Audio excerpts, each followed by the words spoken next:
Bom dia, boa tarde, boa noite, boa madrugada. Independente da hora que você está assistindo, seja bem-vindo. E comenta aí, de qual cidade você está vendo essa história? E se essa história apareceu para você, é porque ela merece ser ouvida. Então, já se inscreve no canal para não perder mais nenhuma como essa. Meu nome é João Batista da Silva, como tantos outros por essas bandas de Goiás. Tenho 52 anos, cabelos já bem grisalhos e mãos calejadas de tanto trabalhar a terra. Faz 3 anos que Maria partiu, levada por um câncer que nem os médicos de Goiânia conseguiram curar. Desde então, é só eu e essas 200 cabeças de gado numa fazenda que parece maior a cada dia que passa. O sol estava se pondo devagar atrás dos morros quando voltei da lida com o gado. O céu avermelhado lembrava os fins de tarde que minha Maria tanto gostava de contemplar. Ela se sentava na varanda com o cabelo solto, os olhos perdidos no horizonte e dizia que Deus pintava o céu de vermelho só para lembrar a gente que o amor era a coisa mais bonita do mundo. Besteira de mulher apaixonada, eu pensava na época. Hoje, eu daria tudo para ouvir essas bobagens dela de novo. Desde a morte de Maria, minha vida virou isso aqui: silêncio, rotina e saudade. Acordo antes do galo cantar, tomo meu café preto sem açúcar, saio para ver o gado, volto quando o sol já está se despedindo. Só o cavalo trovão me faz companhia nas longas cavalgadas de volta para casa. É um animal esperto esse. Parece que entende minha tristeza. Quando eu fico parado demais, olhando para o vazio, ele balança a cabeça e relincha baixinho, como se dissesse: "Vamos, patrão, a vida ainda não acabou." Mas hoje tinha algo diferente no ar. Uma sensação estranha, como quando o tempo vai virar e os bichos ficam inquietos. Os grilos cantavam mais alto que o normal. O vento soprava de um jeito que não era comum. E lá longe, bem longe, eu conseguia ouvir um barulho que me deu arrepio na espinha. Era o som de urubus, não 1 ou 2, como sempre tem por aqui. Era um bando inteiro, grasnando alto, em círculos, como se esperassem a morte chegar. Trovão empacou de repente, esticou o pescoço e relinchou nervoso. O bicho estava assustado. E cavalo não se assusta à toa. Conhecia aquele sinal muito bem. Havia vida prestes a se apagar por aqui. Podia ser uma res que tinha se ferido, um veado que tinha sido atacado por onça, ou coisa pior. Mas alguma coisa dentro do meu peito me dizia que não era animal nenhum. Era coisa de gente. Desmontei do trovão e amarrei ele numa árvore. O bicho não queria ficar sozinho, puxava a corda, balançava a cabeça. Mas eu tinha que ir. Não sei explicar direito, mas era como se uma força maior que eu estivesse me empurrando naquela direção. Como se Deus, ou Maria lá do céu, estivesse me guiando. Caminhei uns 200 metros morro abaixo, seguindo o barulho das aves. O cheiro era insuportável. Mistura de lixo queimado, restos podres e poeira úmida. Quanto mais eu me aproximava, mais pesado ficava o ar. O bater de asas negras fazia um som que gelava o sangue. Os urubus eram grandes, feios, com os olhos vermelhos brilhando na luz do fim de tarde. Foi quando meus olhos encontraram a cena que nunca vou esquecer pelo resto da vida. Ali, no meio de um buraco raso coberto de galhos, ossos e sacos de lixo rasgados, estava uma pessoa caída. Era uma moça jovem, não devia ter mais de 20 anos. Ela estava deitada de lado, imóvel, com o corpo todo arranhado e a roupa rasgada em tiras. A pele dela estava coberta de poeira vermelha e marcas escuras. Os cabelos grudavam no rosto molhado de suor e lágrimas secas. Os urubus picavam o chão ao redor dela, abrindo as asas enormes em desafio quando me viram chegar. Estavam ali esperando ela parar de respirar para poder devorar o corpo dela. "Meu Deus do céu", murmurei, sentindo o coração disparar no peito. A raiva tomou conta de mim. Peguei o chicote que sempre carrego na cintura e estalei no ar com toda a força. O som ecoou pelos morros e as aves se afastaram em voo pesado, contrariadas. Algumas pousaram nas árvores próximas, outras continuaram voando em círculo, mas todas permaneceram por perto, observando, como guardiões da morte que não tinham desistido da presa. Pulei dentro daquele buraco nojento e me ajoelhei ao lado da moça. Ela ainda respirava, mas era uma respiração fraca, entrecortada, como de quem estava quase desistindo de viver. Quando encostei a mão no rosto dela, senti que tinha febre. A pele estava quente demais. "Oi, mocinha", sussurrei. "Você tá me ouvindo?" Ela abriu os olhos devagar, mas não conseguiu focar o olhar em mim. Estava fraca demais, quase sem forças, como se a fome e o sofrimento já tivessem levado quase tudo dela. Era leve como uma criança quando a ergui nos braços. Senti os ossos através da pele. Quanto tempo ela estava ali? Quem tinha feito aquilo com ela? Subi correndo do buraco e a levei até onde Trovão estava esperando. O cavalo se assustou quando me viu chegar com ela no colo, mas se acalmou quando falei baixinho no ouvido dele. Montei com ela nos braços e disparei rumo à fazenda, ouvindo atrás de mim os urubus grasnando alto, como se lamentassem a perda da presa. O caminho de volta nunca pareceu tão longo. Cada movimento do cavalo fazia a moça gemer baixinho. Eu tinha medo de que ela morresse ali mesmo, nos meus braços, antes de eu conseguir ajudar. Falava com ela o tempo todo, mesmo sabendo que talvez não estivesse me ouvindo. "Aguenta aí, minha filha, já tô te levando para casa. Lá você vai ficar boa. Prometo que ninguém vai te fazer mal." Quando cheguei na fazenda, já era quase noite fechada. Acendi o lampião na cozinha, pus água para esquentar no fogão a lenha e a levei para o quarto de hóspedes que não usava desde que Maria morreu. Era um cômodo simples, mas limpo, com uma cama de ferro e um guarda-roupa de madeira que minha esposa tinha pintado de branco. Com cuidado, tirei aquelas roupas rasgadas do corpo da moça e comecei a limpar os ferimentos com pano molhado e sabonete. Ela tinha arranhões nas pernas, nos braços, marcas roxas no pescoço que pareciam dedadas. Alguém tinha machucado ela de propósito. Alguém tinha jogado ela naquele buraco para morrer. Peguei uma camisola que ainda guardava da Maria, uma de algodão azul claro que ela gostava de usar nas noites de verão, e vesti na moça. Ficou grande, mas pelo menos ela estava coberta e limpa. Depois sentei na cadeira ao lado da cama e fiquei ali a noite toda, ouvindo o som fraco da respiração dela, rezando baixinho para que ela sobrevivesse. A madrugada foi longa, muito longa. Cada gemido dela era um susto, cada silêncio era um medo. Eu não sabia direito por que estava fazendo aquilo. Não conhecia a moça, não sabia de onde ela tinha vindo, nem o que tinha acontecido com ela. Mas alguma coisa dentro de mim não conseguia deixar ela morrer. Era como se Maria estivesse sussurrando no meu ouvido: "Salva ela, João, salva essa menina." E foi isso que eu fiz, ou pelo menos foi isso que tentei fazer.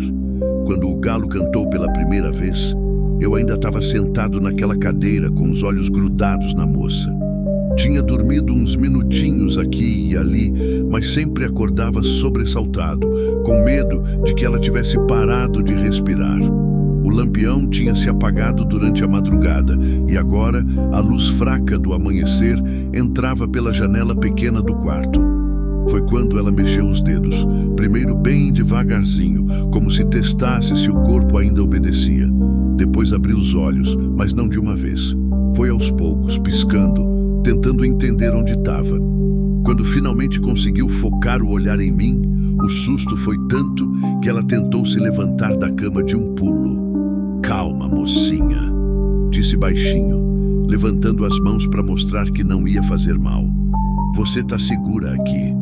Ela me olhou com os olhos arregalados, ainda confusa, tentando entender o que estava acontecendo. Depois olhou em volta, viu o quarto simples, a camisola que estava usando e começou a tremer. Onde eu tô?"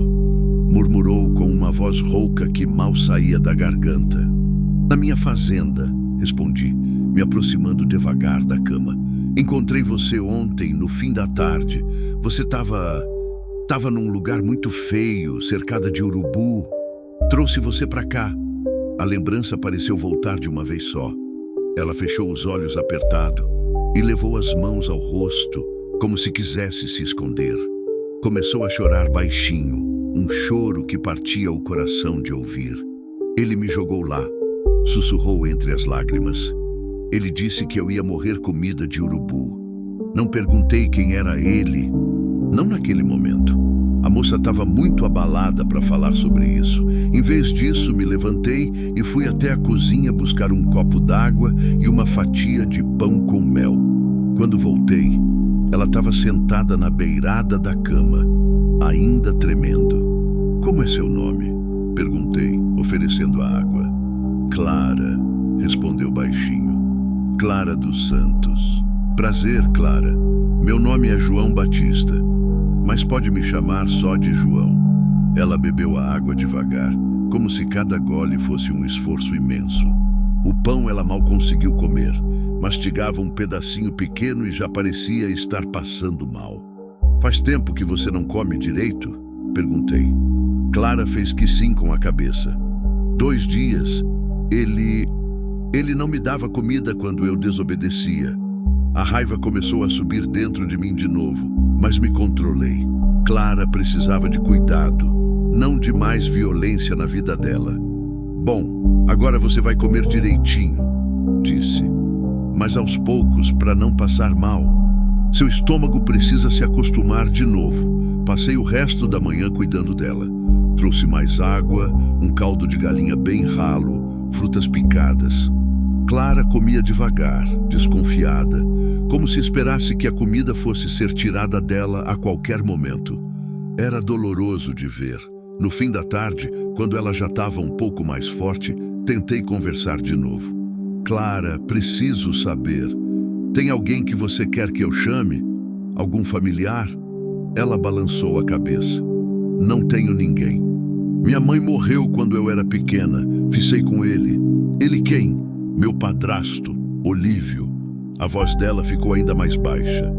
"Desde que mamãe morreu, ele mudou.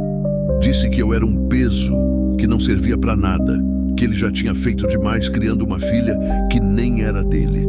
Clara parou de falar e ficou olhando para as próprias mãos. Eu esperei, sem pressionar. Sabia que ela ia contar no tempo dela. "Ontem", continuou depois de um tempo, "ontem eu falei que queria ir embora. Disse que ia procurar trabalho na cidade, que não queria mais ser um fardo para ele. Ele ficou furioso. Disse que eu não ia sair de casa para virar vagabunda na rua.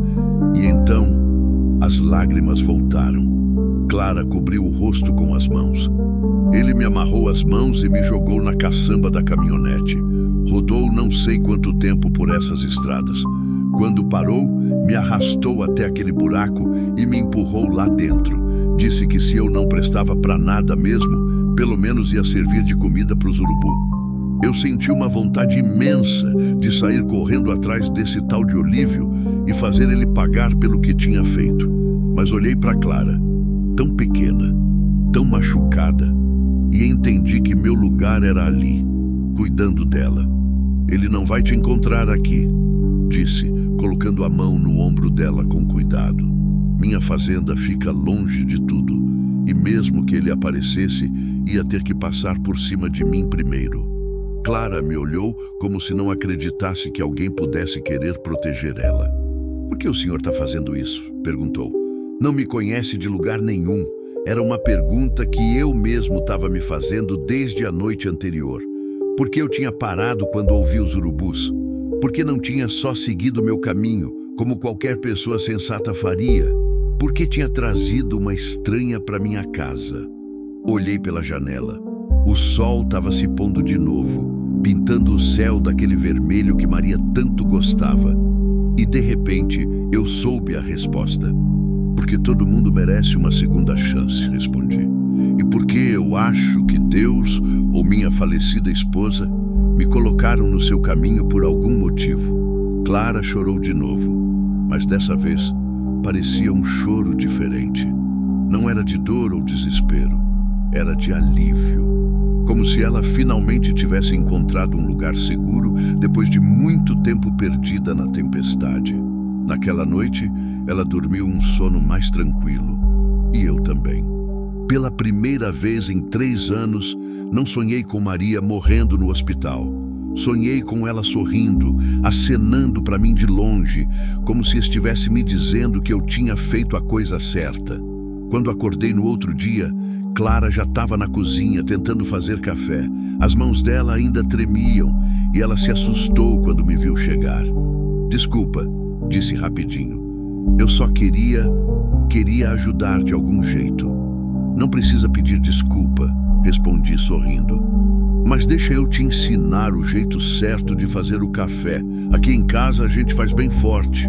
E foi assim que começou. Devagar, com medo, mas com vontade de recomeçar, Clara foi se tornando parte da minha rotina. E eu, sem perceber, fui deixando aquela solidão de lado para cuidar de alguém de novo. Não sabia ainda todas as tempestades que ainda ia enfrentar por causa dessa decisão, mas também não imaginava o quanto aquela moça uma semana se passou desde que trouxe Clara para casa. Uma semana de pequenos gestos, silêncios pesados e descobertas que me deixavam cada vez mais revoltado com o que ela tinha passado. A moça era trabalhadora, isso eu logo percebi. Mesmo ainda fraca, sempre tentava ajudar em alguma coisa.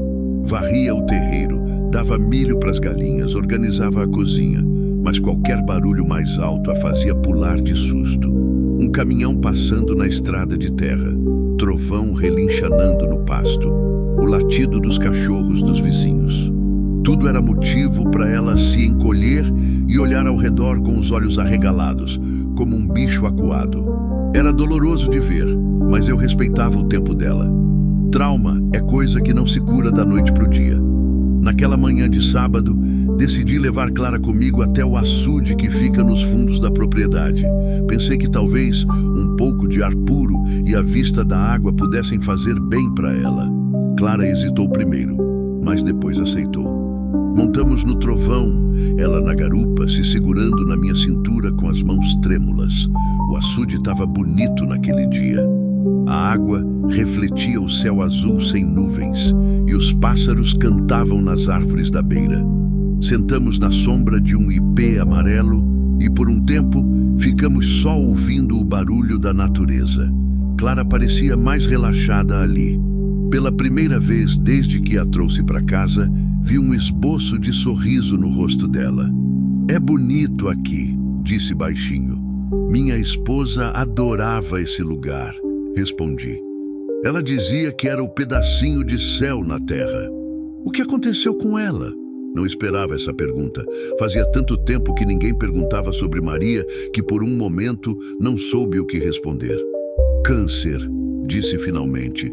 "Nos ossos. Foi rápido demais. Quando descobrimos, já era tarde." Clara me olhou com uma expressão que eu não consegui decifrar. Depois disse algo que me pegou de surpresa. "O senhor ainda fala dela no presente." Tinha razão. Eu ainda dizia, Maria gosta, Maria adora, como se ela ainda estivesse aqui. Nunca tinha reparado nisso. É que às vezes eu esqueço que ela se foi, admiti. 3 anos e eu ainda acordo de manhã esperando ouvir a voz dela na cozinha. Clara ficou quieta por um tempo, só olhando a água do açude. Depois perguntou, "O senhor tem filhos?" "Não, Maria não podia ter. Problema no útero desde nova. Foi uma das maiores tristezas da nossa vida." Parei um pouco antes de continuar. "E você, Clara? Como era a sua vida antes dele começar a te maltratar?" O rosto dela ficou sério de novo. Demorou para responder. "Mamãe morreu quando eu tinha 12 anos. Pneumonia. Olívio era diferente quando ela estava viva. Trabalhava, trazia dinheiro para casa, até brincava comigo às vezes. Mas depois que ela morreu, Clara respirou fundo. Foi como se eu lembrasse ele toda hora do que ele tinha perdido. E ele começou a me culpar por tudo." "Te culpar por quê?" "Por estar viva enquanto mamãe estava morta. Por dar trabalho. Por comer a comida dele. Por existir." As lágrimas começaram a descer pelo rosto dela. Ele dizia que eu era azarada, que trazia azar para qualquer lugar que eu fosse. Senti o coração apertar. Como alguém podia falar uma coisa dessas para uma criança? Como um adulto podia destruir a autoestima de uma menina daquele jeito? Isso não é verdade, Clara, disse, me virando para olhar nos olhos dela. Você não é azarada, você é uma sobrevivente e agora você está aqui comigo e minha vida está melhor por causa disso. Ela me olhou como se não conseguisse acreditar no que estava ouvindo. Como assim melhor? Antes de você chegar, eu passava os dias feito um fantasma. Acordava, trabalhava, dormia e no outro dia era tudo igual. Não tinha propósito nenhum, além de não deixar os bichos morrerem. Agora eu tenho uma razão para acordar de manhã. Tenho alguém para cuidar. Clara começou a chorar mais forte, mas não era choro de tristeza, era de alívio, como se finalmente alguém tivesse dito para ela que ela tinha valor. O Senhor não me conhece direito, sussurrou.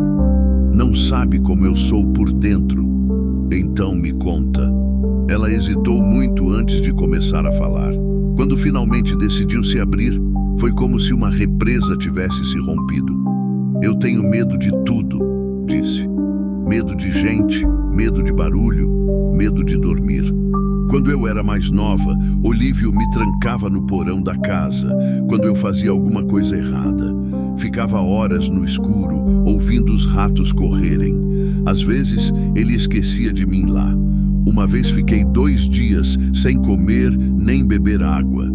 A raiva voltou a subir no meu peito. Que tipo de monstro fazia isso com uma criança? Ele batia em você? Clara balançou a cabeça. Não desse jeito. Nunca me deu soco nem nada assim.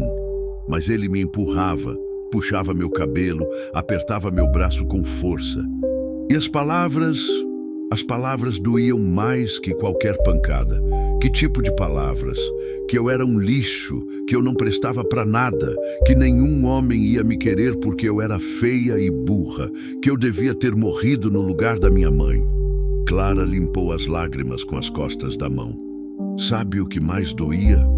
É que depois de tanto tempo ouvindo isso, eu comecei a acreditar. Não consegui mais ficar sentado.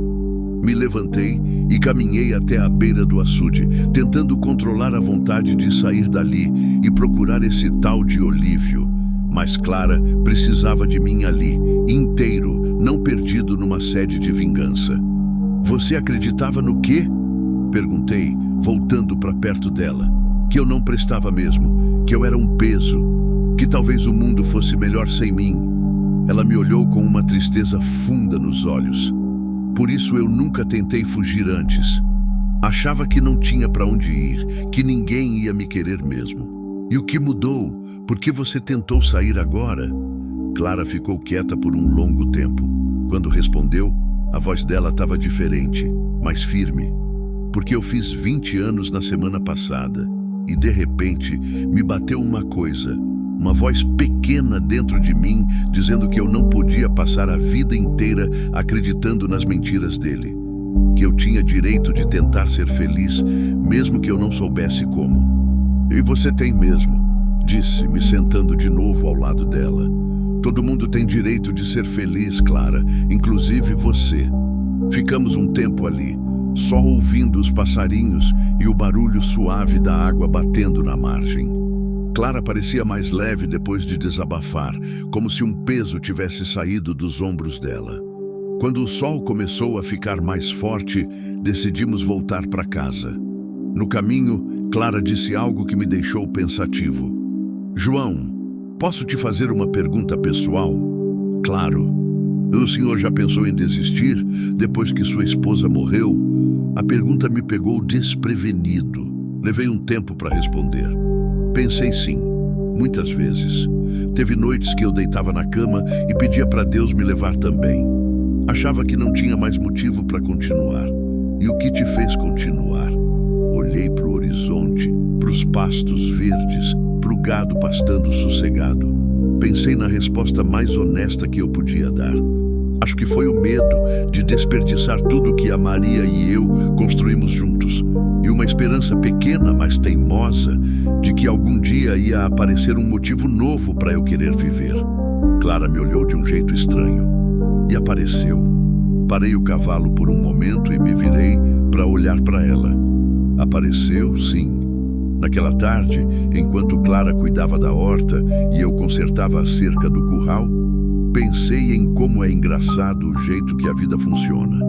Às vezes, a gente acha que está salvando alguém, mas na verdade é a gente mesmo que está sendo salvo. Clara tinha chegado na minha vida como um anjo ferido e, sem perceber, ela estava me ensinando de novo como é que se vive.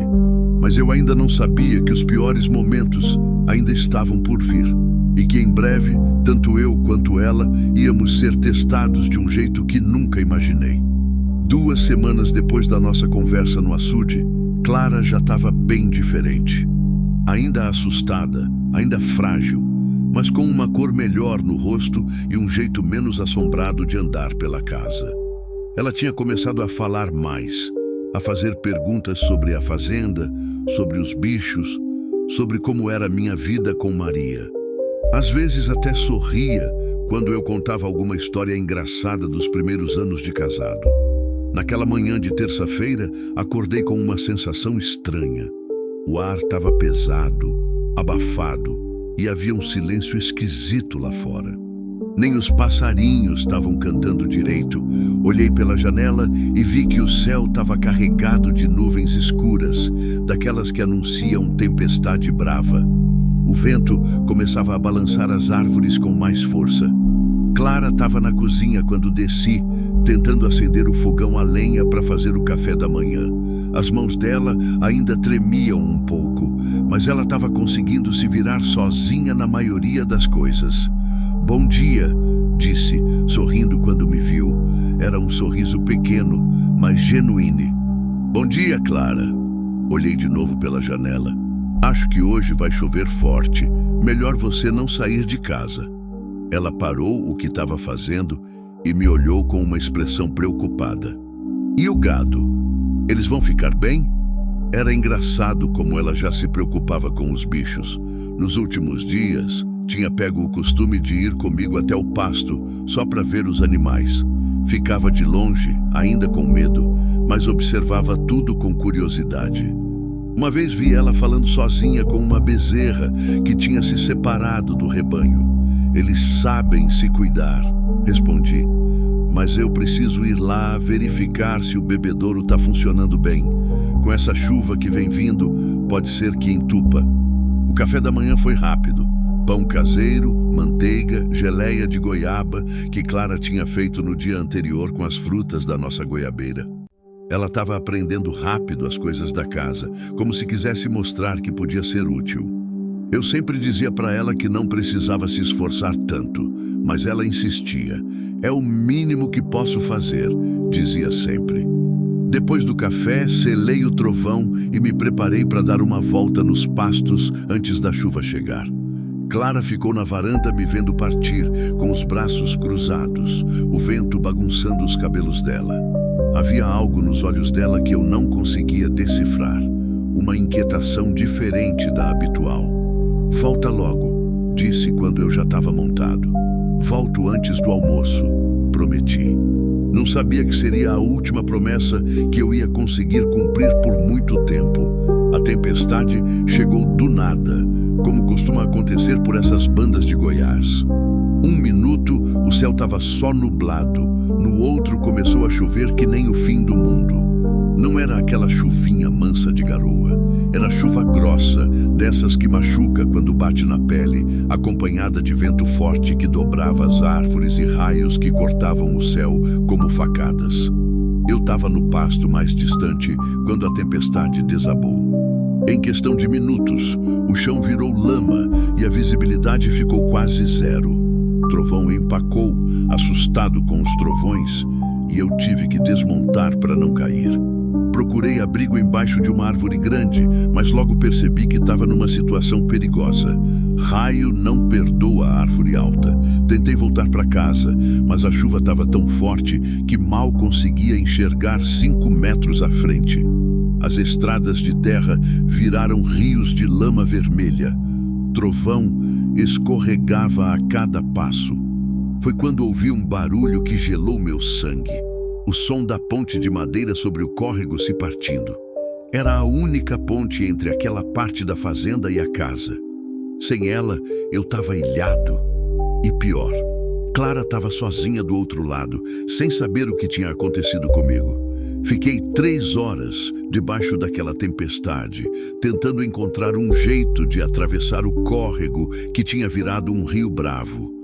A água corria forte, carregando galhos, pedras, tudo que encontrava pela frente. Era suicídio tentar atravessar a cavalo. A pé, então, nem pensar. Quando a chuva finalmente começou a diminuir, já era meio da tarde. Consegui chegar até onde ficava a ponte, ou melhor, onde ela ficava antes. Agora só restavam alguns pedaços de madeira podre grudados nas margens. O córrego tranquilo que a gente atravessava todo dia tinha virado um monstro de água barrenta e furiosa. Do outro lado, bem longe, consegui ver a casa. Tava tudo escuro, nenhum lampião aceso, nenhum sinal de movimento. Onde estava Clara? Porque ela não tinha acendido as luzes. Comecei a gritar o nome dela, mas minha voz se perdia no barulho da água e do vento que ainda soprava forte.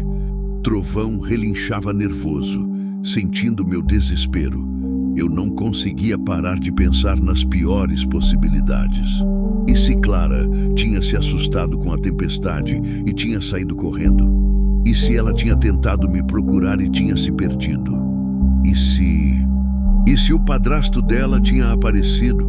Esse pensamento me deu um frio na barriga que não tinha nada a ver com a chuva. Clara sempre dizia que tinha medo de Olívio aparecer, que ele era capaz de procurar ela só por orgulho, só para mostrar que ela não podia fugir dele. E ali eu estava, preso do outro lado do córrego, sem poder fazer nada se ela precisasse de mim.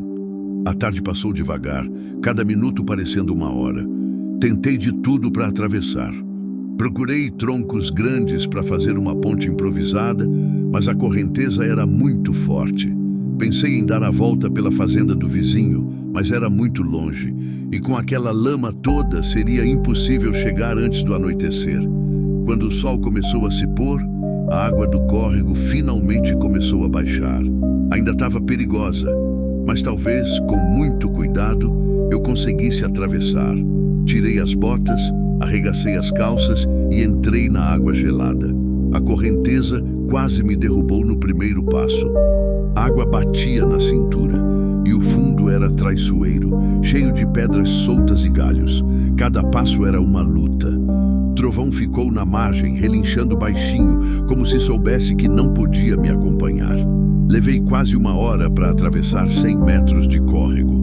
Quando finalmente cheguei do outro lado, estava exausto, ensopado e com os pés machucados pelas pedras. Mas a única coisa que importava era chegar em casa e ver se Clara estava bem. Corri pela estrada de lama como nunca tinha corrido na vida. O coração batia tão forte que eu ouvia o barulho dele no ouvido. A casa foi aparecendo aos poucos na luz fraca do fim de tarde. E o que eu vi me fez parar de respirar por 1 segundo. Tinha uma caminhonete velha estacionada na frente da varanda. Uma caminhonete que eu não conhecia. Clara estava sentada no degrau da varanda, com a cabeça baixa, os ombros tremendo. Do lado dela estava um homem grande, de barba grisalha e roupas sujas de lama. Ele falava alguma coisa no ouvido dela, e ela só balançava a cabeça como se dissesse não para tudo que ele falava. Era ele, Olívio. O padrasto maldito tinha encontrado Clara. Me escondi atrás do galpão das ferramentas, tentando ouvir o que eles estavam falando e pensando no que fazer. Não tinha arma em casa, nunca precisei. Mas aquele homem era maior que eu, mais novo, e pela cara que ele fazia, não ia hesitar em usar força se fosse preciso. Não vai fugir de mim de novo, ouvi ele dizer. Você é minha responsabilidade, quer queira, quer não, e eu não vou deixar você por aí virando vagabunda. Eu não sou vagabunda, respondeu Clara com uma voz tão baixa que mal conseguia escutar. Eu só quero viver em paz. Olívio deu uma risada amarga. Viver em paz? Com qual dinheiro? Fazendo o quê? Você não sabe fazer nada, Clara. Nunca soube. Se não fosse por mim, você já tinha morrido de fome há muito tempo. Eu tô aprendendo, disse ela, levantando a cabeça pela primeira vez. Aqui eu tô aprendendo a cuidar de mim mesma. Ah, é? E onde tá esse seu protetor agora? Te deixou sozinha na primeira tempestade que apareceu. Ele se levantou e a encarou de cima. Sabe por quê? Porque ele já se cansou de você. Homem sempre se cansa de mulher que não serve para nada. Clara começou a chorar e eu senti uma raiva que nunca tinha sentido na vida. Queria sair correndo dali e socar a cara daquele desgraçado até ele não conseguir mais falar. Mas se eu fizesse isso, talvez ele machucasse Clara.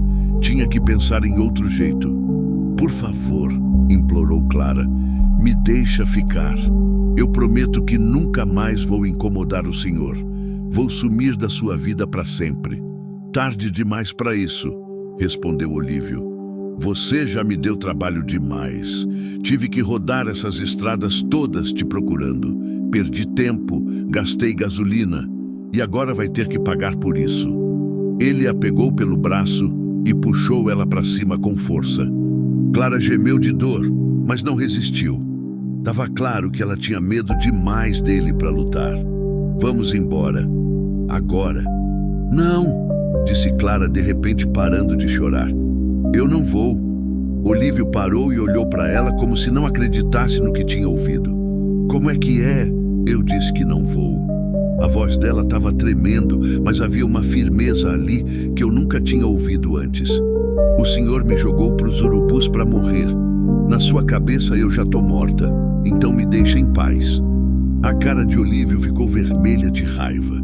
Ele levantou a mão como se fosse dar uma bofetada na Clara, e foi nesse momento que eu saí de trás do galpão. Tira a mão de cima dela. Minha voz saiu mais calma do que eu esperava, mas tinha uma frieza nela que fez Olívio parar no meio do movimento. Ele se virou para mim devagar, ainda segurando o braço da Clara. Quem é você? Sou o dono desta fazenda e você está invadindo minha propriedade. Olívio deu aquela mesma risada amarga de antes. Sua propriedade? Isso aqui é mato, velho. E ela apontou para Clara. É minha enteada. Vim buscar o que é meu. Ela não é sua. Dei mais alguns passos na direção deles. Ela é uma pessoa livre, maior de idade, e pode escolher onde quer ficar. Livre? Olívio soltou uma gargalhada. Essa aí não consegue nem limpar o próprio nariz sem ajuda. Sempre foi um peso morto. Clara tentou se soltar, mas ele apertou mais o braço dela. Eu vi ela fazer uma careta de dor, e foi a gota d'água. Tá, solta ela. Agora. Ou o quê? Desafiou Olívio. Você vai me obrigar? Era exatamente isso que eu ia fazer. Não sabia como, não sabia se ia conseguir, mas não ia deixar aquele monstro levar Clara de volta para o inferno. Não depois de tudo que ela tinha passado. Não depois de tudo que ela significava para mim agora. Me aproximei mais e Olívio finalmente soltou Clara para me encarar direito. Ele era uns 10 centímetros mais alto que eu e bem mais pesado. Mas eu tinha uma coisa que ele não tinha. Eu estava lutando por alguém que amava. Sim, amava. Foi naquele momento, olhando para Clara assustada e ferida, que eu entendi que em algum momento das últimas semanas ela tinha deixado de ser só alguém que eu estava ajudando. Ela tinha virado família. Tinha virado a filha que eu e Maria nunca pudemos ter. Clara, disse sem tirar os olhos de Olívio. Vai para dentro de casa e tranca a porta. Não, respondeu ela. Não vou deixar ele te machucar. O bicho, vai! Gritei, e ela finalmente obedeceu, correndo para o interior da casa. Ficamos só eu e Olívio ali na varanda, nos encarando como dois animais prestes a brigar. A chuva tinha parado completamente, mas o vento ainda soprava forte, trazendo o cheiro de terra molhada e folhas machucadas. Você não faz ideia de quem você está mexendo, disse Olívio, tirando algo do bolso. Era uma faca grande de cabo de madeira que brilhava na luz fraca do fim de tarde. E foi nesse momento que eu soube que minha vida e a de Clara nunca mais seriam as mesmas. O tempo parou quando vi aquela faca na mão de Olívio. Era uma daquelas facas de campo, das que os vaqueiros usam para cortar corda e marcar boi. Pesada, afiada, feita para cortar sem dó nem piedade. A lâmina refletia os últimos raios de sol do dia, e eu sabia que aquele homem não ia hesitar em usar ela contra mim. "Tá vendo isso aqui?", disse Olívio, balançando a faca no ar. "Com isso aqui eu já cortei pescoço de muito boi. E se for preciso, corto o pescoço de gente também." Meu coração disparou, mas tentei manter a voz calma. "Não precisa disso. Vamos conversar como homens civilizados." "Civilizados?" Ele deu uma gargalhada que me gelou a espinha. "Você roubou minha enteada, me fez perder tempo procurando ela e ainda quer falar de civilização?" "Eu não roubei ninguém. Salvei ela dos urubus. Lembra? Os urubus que você mesmo colocou para comer, ela viva." A cara de Olívio ficou mais escura ainda. "Ela contou isso para você, mentirosa. Sempre foi mentirosa. Ela que saiu correndo de casa e se perdeu por aí. Eu só fui procurar." "Pare de mentir. Eu vi o estado em que ela estava. Ninguém fica daquele jeito por se perder. Alguém jogou ela naquele buraco para morrer." "E se foi?" A voz dele ficou perigosa. "Ela não serve para nada mesmo, mas é minha responsabilidade. E eu vou levar ela de volta, quer você queira, quer não." Olívio deu um passo na minha direção, segurando firme a faca. Eu recuei instintivamente, procurando com os olhos alguma coisa que pudesse usar para me defender. Havia uma enxada encostada na parede da varanda, mas ela estava longe demais. Uma cadeira de madeira podia servir, mas também não estava ao meu alcance. "Clara!" gritou Olívio de repente, sem tirar os olhos de mim. "Sai daí de dentro e vem aqui, agora!" "Ela não vai sair", respondi. "E você não vai encostar um dedo nela." "Ah, não vou?" Olívio sorriu, mas era um sorriso que não tinha nada de alegre. "Você tá numa situação muito ruim para ficar fazendo ameaça, velho." Foi quando ouvi a voz de Clara lá de dentro da casa. "Por favor, Olívio, deixa o João em paz. Eu vou com você, mas não machuca ele." "Não", gritei. "Clara, fica aí dentro. Não sai de jeito nenhum." Olívio aproveitou que eu estava distraído gritando e avançou. Não com a faca, mas com os punhos. Me acertou um soco no estômago que me tirou o ar dos pulmões. Dobrei de dor e ele aproveitou para me dar outro, dessa vez no rosto. Senti o gosto de sangue na boca. "Velho idiota", rosnou. "Acha que pode meter o bedelho na minha família?" Tentei reagir, mas ele era mais forte e mais rápido que eu. Me empurrou contra a parede da varanda com força e minha cabeça bateu na madeira. Por um momento, tudo ficou meio escuro, meio fora de foco. "João!" ouvi Clara gritando lá de dentro. "João, você tá bem?" "Tô vivo", consegui responder mesmo com a vista embaçada. Olívio riu. "Por enquanto." Foi nesse momento que a porta da casa se abriu de repente. Clara saiu correndo com lágrimas escorrendo pelo rosto e se jogou entre mim e Olívio. "Para!" gritou. "Para com isso! Eu vou com você, mas para de bater nele." "Clara, não", murmurei tentando me recompor. "Volta para dentro." "Agora ela resolveu aparecer", disse Olívio, guardando a faca no bolso. "Que bom, vamos embora." Ele a pegou pelo braço de novo, mas dessa vez Clara não se deixou levar facilmente. Ela se debateu, tentou se soltar. "Me solta! Você disse que ia parar de bater nele." E parei. "Agora vem." "Não!" gritou Clara, com uma força na voz que eu nunca tinha ouvido antes. "Eu não vou." Cansei de você me maltratar. Cansei de viver com medo. Olívio parou de puxar ela e ficou olhando como se tivesse visto um fantasma. O que foi que você disse? Eu disse que cansei. Clara estava chorando, mas não era um choro de desespero. Era um choro de raiva. Você me bateu, me humilhou, me trancou no porão, me jogou para os urubus e agora quer que eu vá com você como se nada tivesse acontecido? Não vou. A cara de Olívio ficou vermelha de fúria. Sua piranha desgraçada. Levantou a mão para bater nela, mas eu consegui me recompor a tempo de segurar o pulso dele. Não encosta nela. Começamos a lutar de novo, mas dessa vez eu estava preparado. Segurei firme o pulso dele com as duas mãos, impedindo que ele batesse na Clara. Ele tentava se soltar, me xingava, cuspia na minha cara. Era mais forte que eu, mas eu tinha uma vantagem. Ele estava com raiva demais para pensar direito. Sai da frente, velho, rosnou tentando me empurrar. Nunca. Foi quando senti algo nas minhas costas. Clara tinha pegado a enxada que estava encostada na parede e estava segurando ela como uma arma. Clara, não, disse rapidinho. Não faz isso, você vai se arrepender depois. Ele vai te matar, respondeu ela com a voz tremendo, mas decidida. Ele vai nos matar os dois. Olívio olhou para trás, viu Clara com a enxada e começou a rir. Olha só, a covarde resolveu crescer. Vai me bater, sua inútil. Você não tem coragem nem de matar uma galinha. Cala a boca, gritou Clara. Vai, bate, provocou Olívio. Mostra que você presta para alguma coisa pelo menos uma vez na vida. Clara levantou a enxada, mas eu vi na cara dela que ela não ia conseguir usar. Não era maldade, era medo, medo de virar igual a ele. Foi quando Olívio aproveitou minha distração para se soltar e sacar a faca de novo. Dessa vez, ele não estava brincando. Veio para cima de mim com a lâmina apontada para o meu peito. Não tive tempo de pensar, só tive tempo de agir. Me joguei para o lado e a faca passou raspando na minha camisa, cortando o tecido, mas sem me acertar.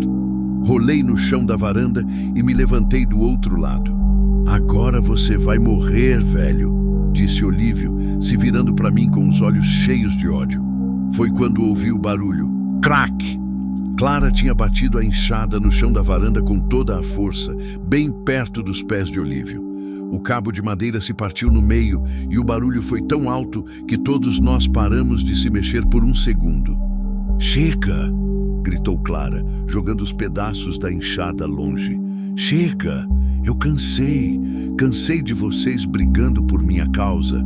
Cansei de ser um fardo na vida de todo mundo. Lágrimas desciam pelo rosto dela como cachoeira, mas havia uma determinação nos olhos dela que eu nunca tinha visto.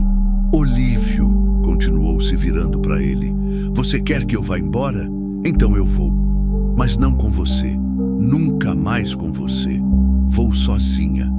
Vou tentar a vida na cidade, vou trabalhar no que der, vou morar onde conseguir, mas longe de você. Você não vai conseguir, disse Olívio, baixando um pouco a faca.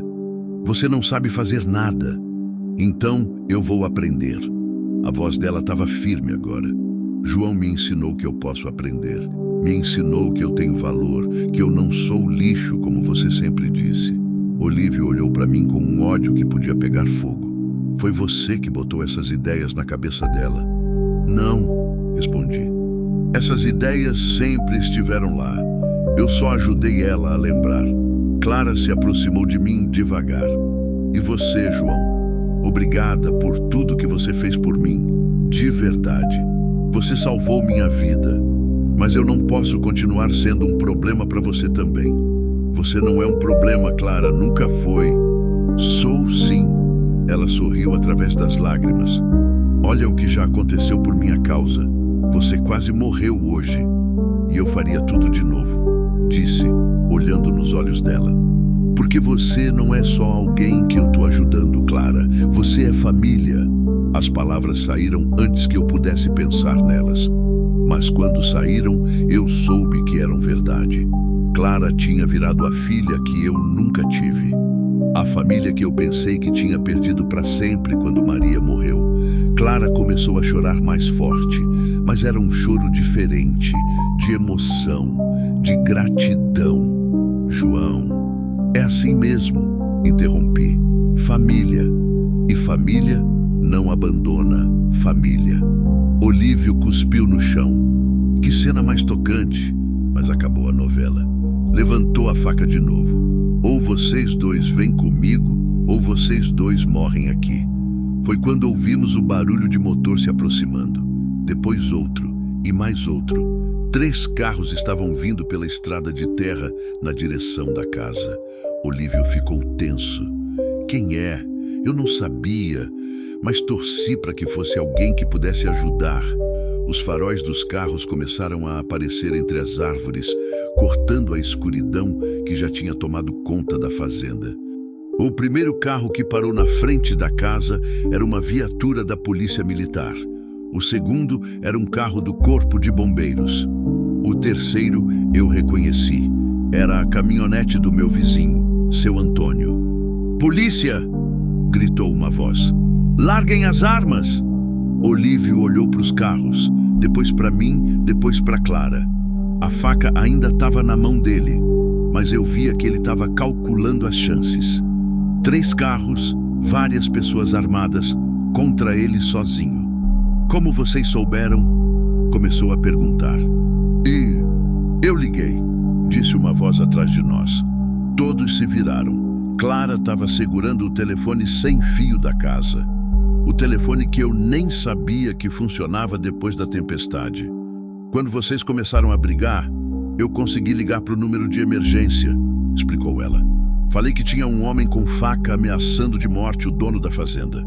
Olívio me olhou com um ódio que podia matar, mas devagar, muito devagar, foi abaixando a faca. "Isso não acabou", rosnou. "Não acabou, não." "Acabou sim", disse o sargento da PM, se aproximando com a pistola em punho. "Largue a arma no chão e ponha as mãos na cabeça." Olívio hesitou por mais alguns segundos. Depois, com raiva, jogou a faca no chão e levantou as mãos. Foi só quando vi as algemas sendo colocadas nos pulsos dele que eu senti as pernas fraquejarem. Sentei na escada da varanda, tremendo, sem acreditar que tudo tinha acabado. Clara se sentou do meu lado e encostou a cabeça no meu ombro. "Acabou?" sussurrou. "Acabou", respondi, passando o braço ao redor dos ombros dela. "Agora acabou, mas no fundo eu sabia que aquilo tinha sido só o começo. O começo de uma vida nova para nós dois. Uma vida onde Clara podia finalmente ser quem ela sempre quis ser. E onde eu podia voltar a ter uma família. O céu tinha se aberto depois da tempestade e as estrelas brilhavam mais claras que eu já tinha visto em muito tempo, como se até o universo tivesse conspirando para nos dar uma segunda chance. Os 3 dias que se seguiram à prisão de Olívio foram os mais estranhos da minha vida. A fazenda nunca tinha parecido tão silenciosa. Não era o silêncio bom da tranquilidade. Era o silêncio pesado de quem acabou de passar por uma guerra e ainda não sabe se a paz veio para ficar. Clara mal falava.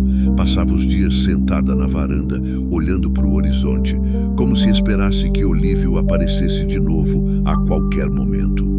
Mesmo sabendo que ele estava preso na delegacia de Goiânia, ela pulava de susto quando ouvia qualquer barulho diferente.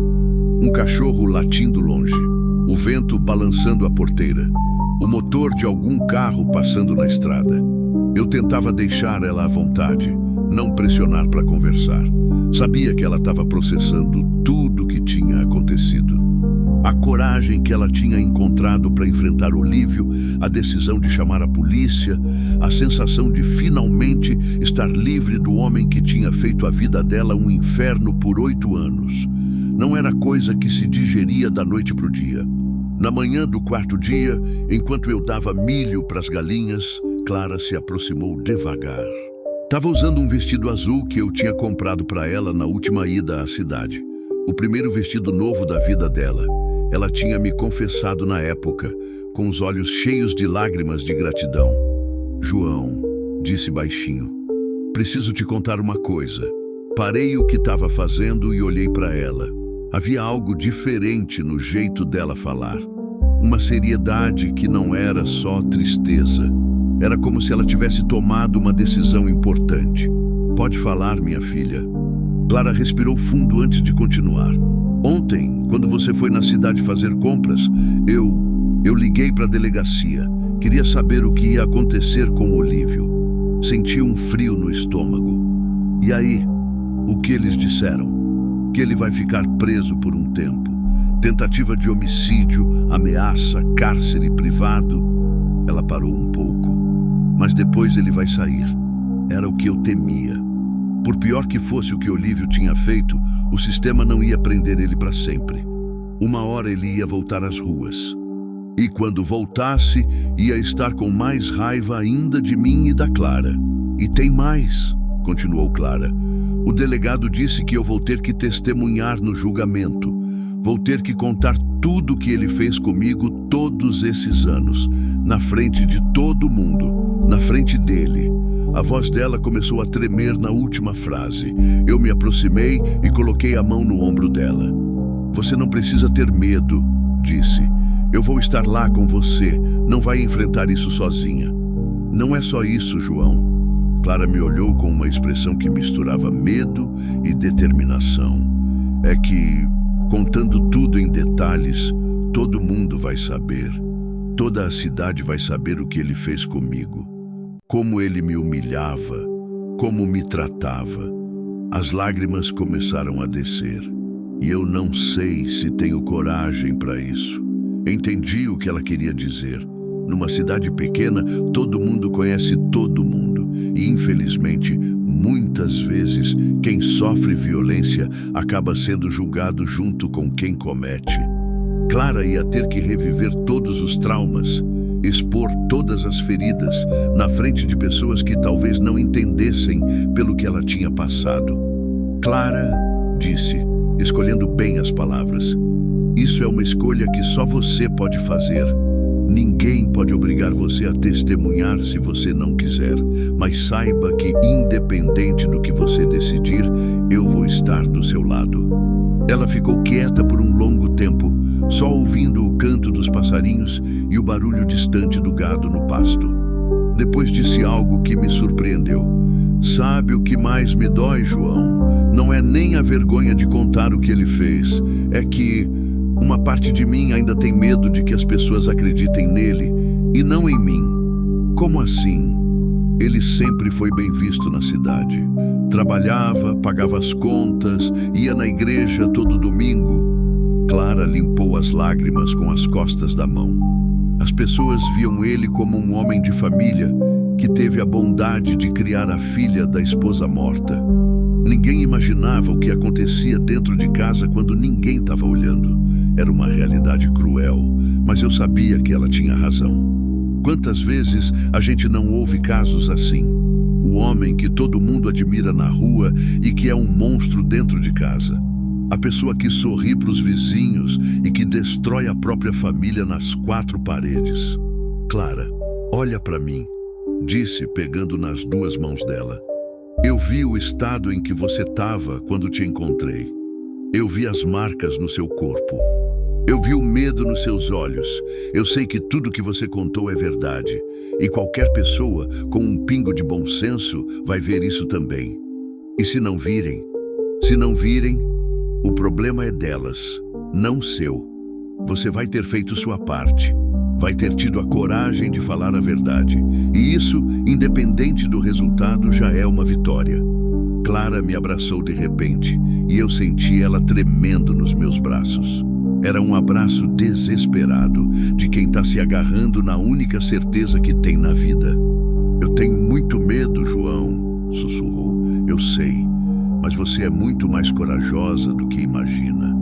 Ficamos assim por alguns minutos, ali no terreiro da fazenda, com as galinhas ciscando ao redor e o sol da manhã esquentando nossos rostos. Quando Clara se afastou, vi que havia uma decisão nova nos olhos dela. Eu vou testemunhar, disse. Vou contar tudo.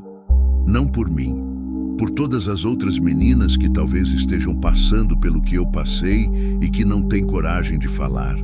Senti um orgulho imenso dela naquele momento. A mesma moça que algumas semanas atrás estava quase morta no meio dos urubus, agora estava pensando em usar sua dor para ajudar outras pessoas. Tenho muito orgulho de você, disse. E eu, de você também. Clara sorriu pela primeira vez em dias. Sabe por quê? Por quê? Porque você me ensinou que eu posso ser forte, que eu posso escolher meu próprio caminho, que eu valho alguma coisa. As semanas que se seguiram foram intensas. Clara começou a se preparar para o julgamento com a ajuda de uma advogada que o Estado tinha designado para ela. Uma mulher jovem e determinada que me lembrava um pouco da Maria quando ela ficava brava com alguma injustiça. Eu acompanhei Clara em todas as reuniões, todas as sessões de preparação. Via ela ganhando confiança aos poucos, aprendendo a falar sobre os traumas sem se despedaçar por dentro. Não era fácil. Tinha dias que ela chegava em casa destruída, chorava por horas, dizia que não ia conseguir. Mas no dia seguinte, ela se levantava de novo e continuava. Era impressionante a força que aquela moça tinha encontrado dentro de si.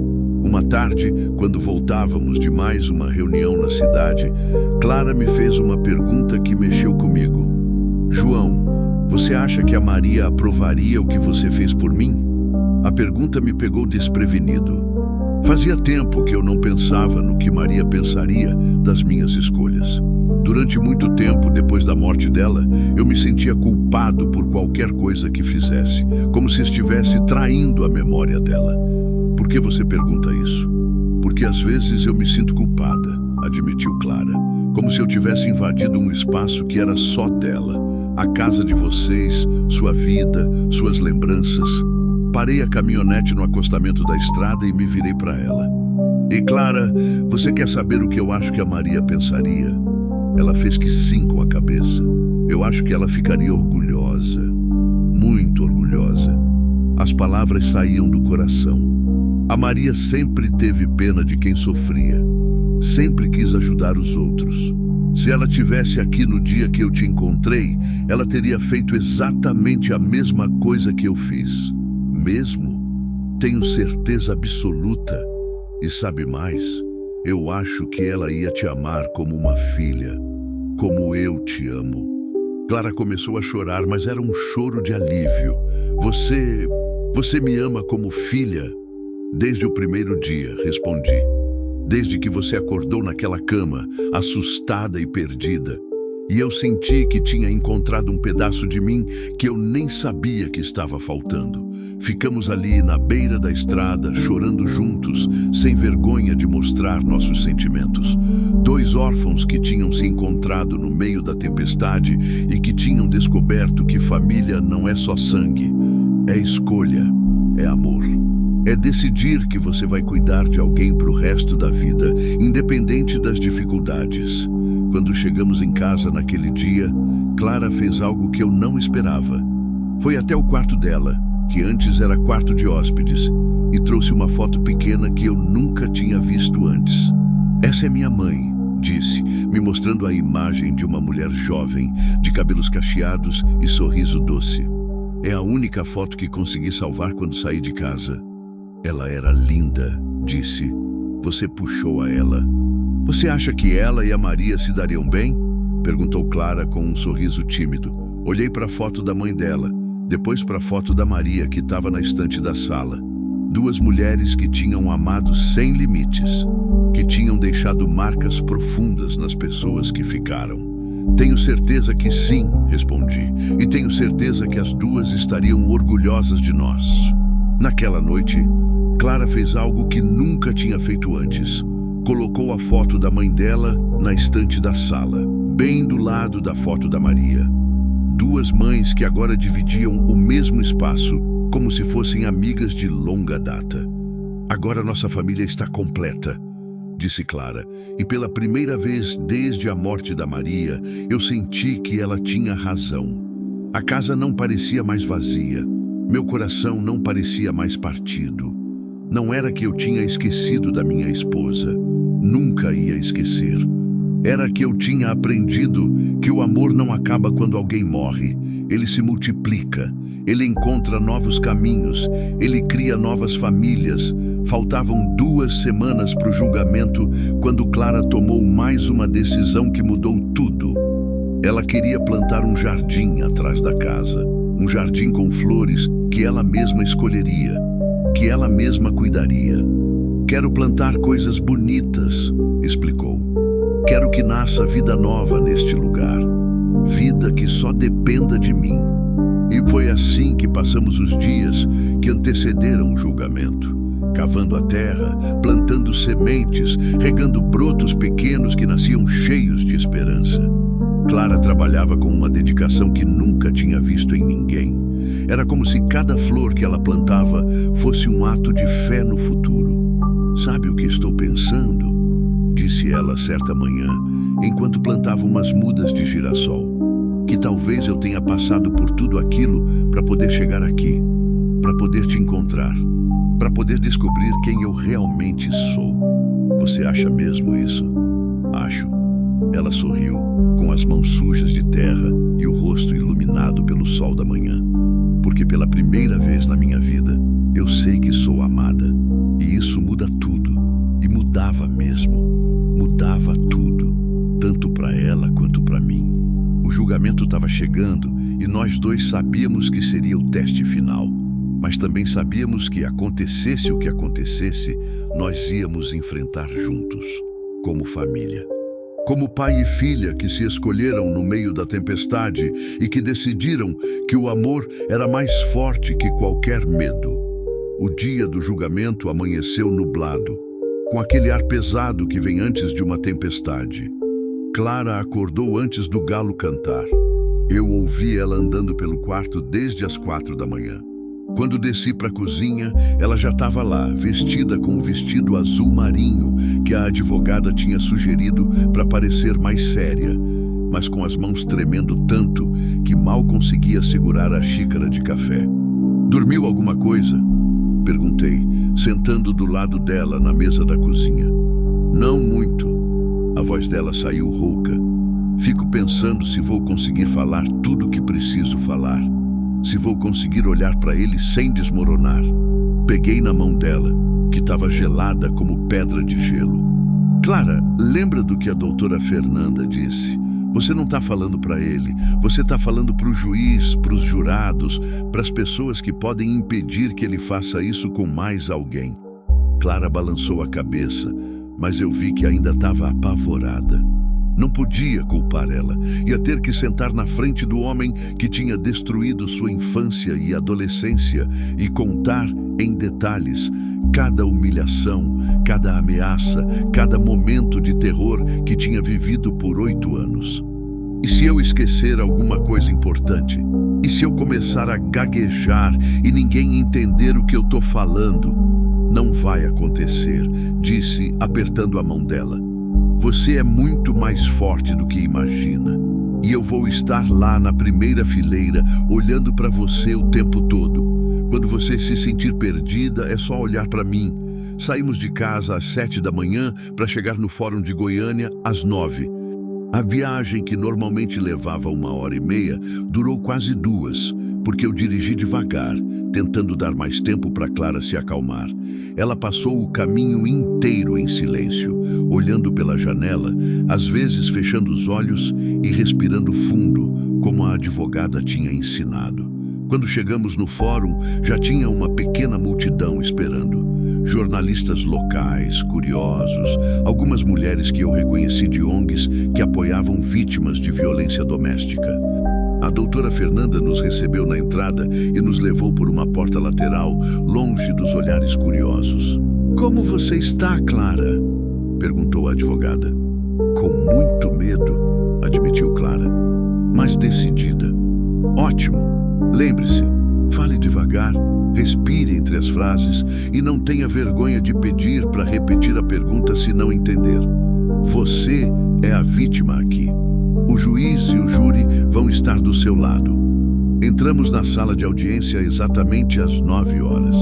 Era menor do que eu imaginava, mas ainda assim parecia enorme para os meus olhos de homem do campo que nunca tinha pisado num tribunal. As cadeiras rangiam quando a gente se sentava. O ar-condicionado fazia um barulho constante. Tudo ali cheirava a papel velho e nervosismo. Clara se sentou na primeira fileira, eu do lado dela e a doutora Fernanda na nossa frente, na mesa dos advogados. Do outro lado da sala, vi o advogado de Olívio, um homem gordo, de terno caro, que não parava de mexer nos papéis e sussurrar com o assistente. E então ele entrou. Olívio chegou algemado, escoltado por 2 policiais, mas mesmo assim imponente. Tinha emagrecido um pouco na prisão, mas continuava sendo um homem grande, intimidador. Usava um terno velho que devia ter pedido emprestado, e o cabelo estava penteado de um jeito que eu nunca tinha visto, como se quisesse parecer respeitável. Quando ele passou pela nossa fileira, nossos olhos se cruzaram por um segundo. O ódio que vi naquele olhar foi tão intenso que me deu um arrepio. Não era só raiva pelo que tinha acontecido. Era promessa de que, se ele saísse dali livre, ia se vingar de mim e da Clara de um jeito que ia nos fazer pagar caro pelo que tínhamos feito. Clara deve ter sentido o mesmo, porque ela se encolheu na cadeira e segurou meu braço com força. Ele não pode te fazer mal. Sussurrei no ouvido dela. Nunca mais. O juiz entrou, um homem de uns 60 anos, cabelo branco, cara séria, mas não cruel. Bateu o martelo e começou a sessão. As primeiras horas foram dedicadas à leitura da acusação, aos argumentos iniciais dos advogados, às formalidades que eu não entendia muito bem, mas que faziam Clara ficar cada vez mais tensa. Quando finalmente chegou a hora do primeiro depoimento, senti o coração da Clara acelerar através do braço que ela apertava com força. A acusação chama a testemunha Clara dos Santos, anunciou o escrivão. Clara me olhou com os olhos arregalados, como se fosse pedir para eu ir no lugar dela. Mas depois respirou fundo e se levantou. Caminhou até a cadeira das testemunhas com passos firmes, apesar das pernas tremendo. Pode se sentar, disse o juiz com voz gentil. Fique tranquila. Responda apenas o que souber e se sentir à vontade para falar. Clara se sentou, ajeitou o vestido e olhou para mim. Fiz um sinal com a cabeça encorajando. Ela sorriu de leve e se virou para o juiz. Pode começar, disse. E então, Clara começou a falar. Devagar no começo, com a voz tremendo, mas ganhando força a cada palavra.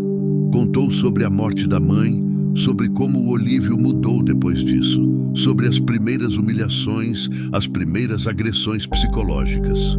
Ele dizia que eu era azarada, disse Clara, com a voz mais firme agora, que eu tinha matado minha mãe de desgosto, que nenhum homem ia me querer porque eu era feia e burra. O advogado de Olívio se levantou.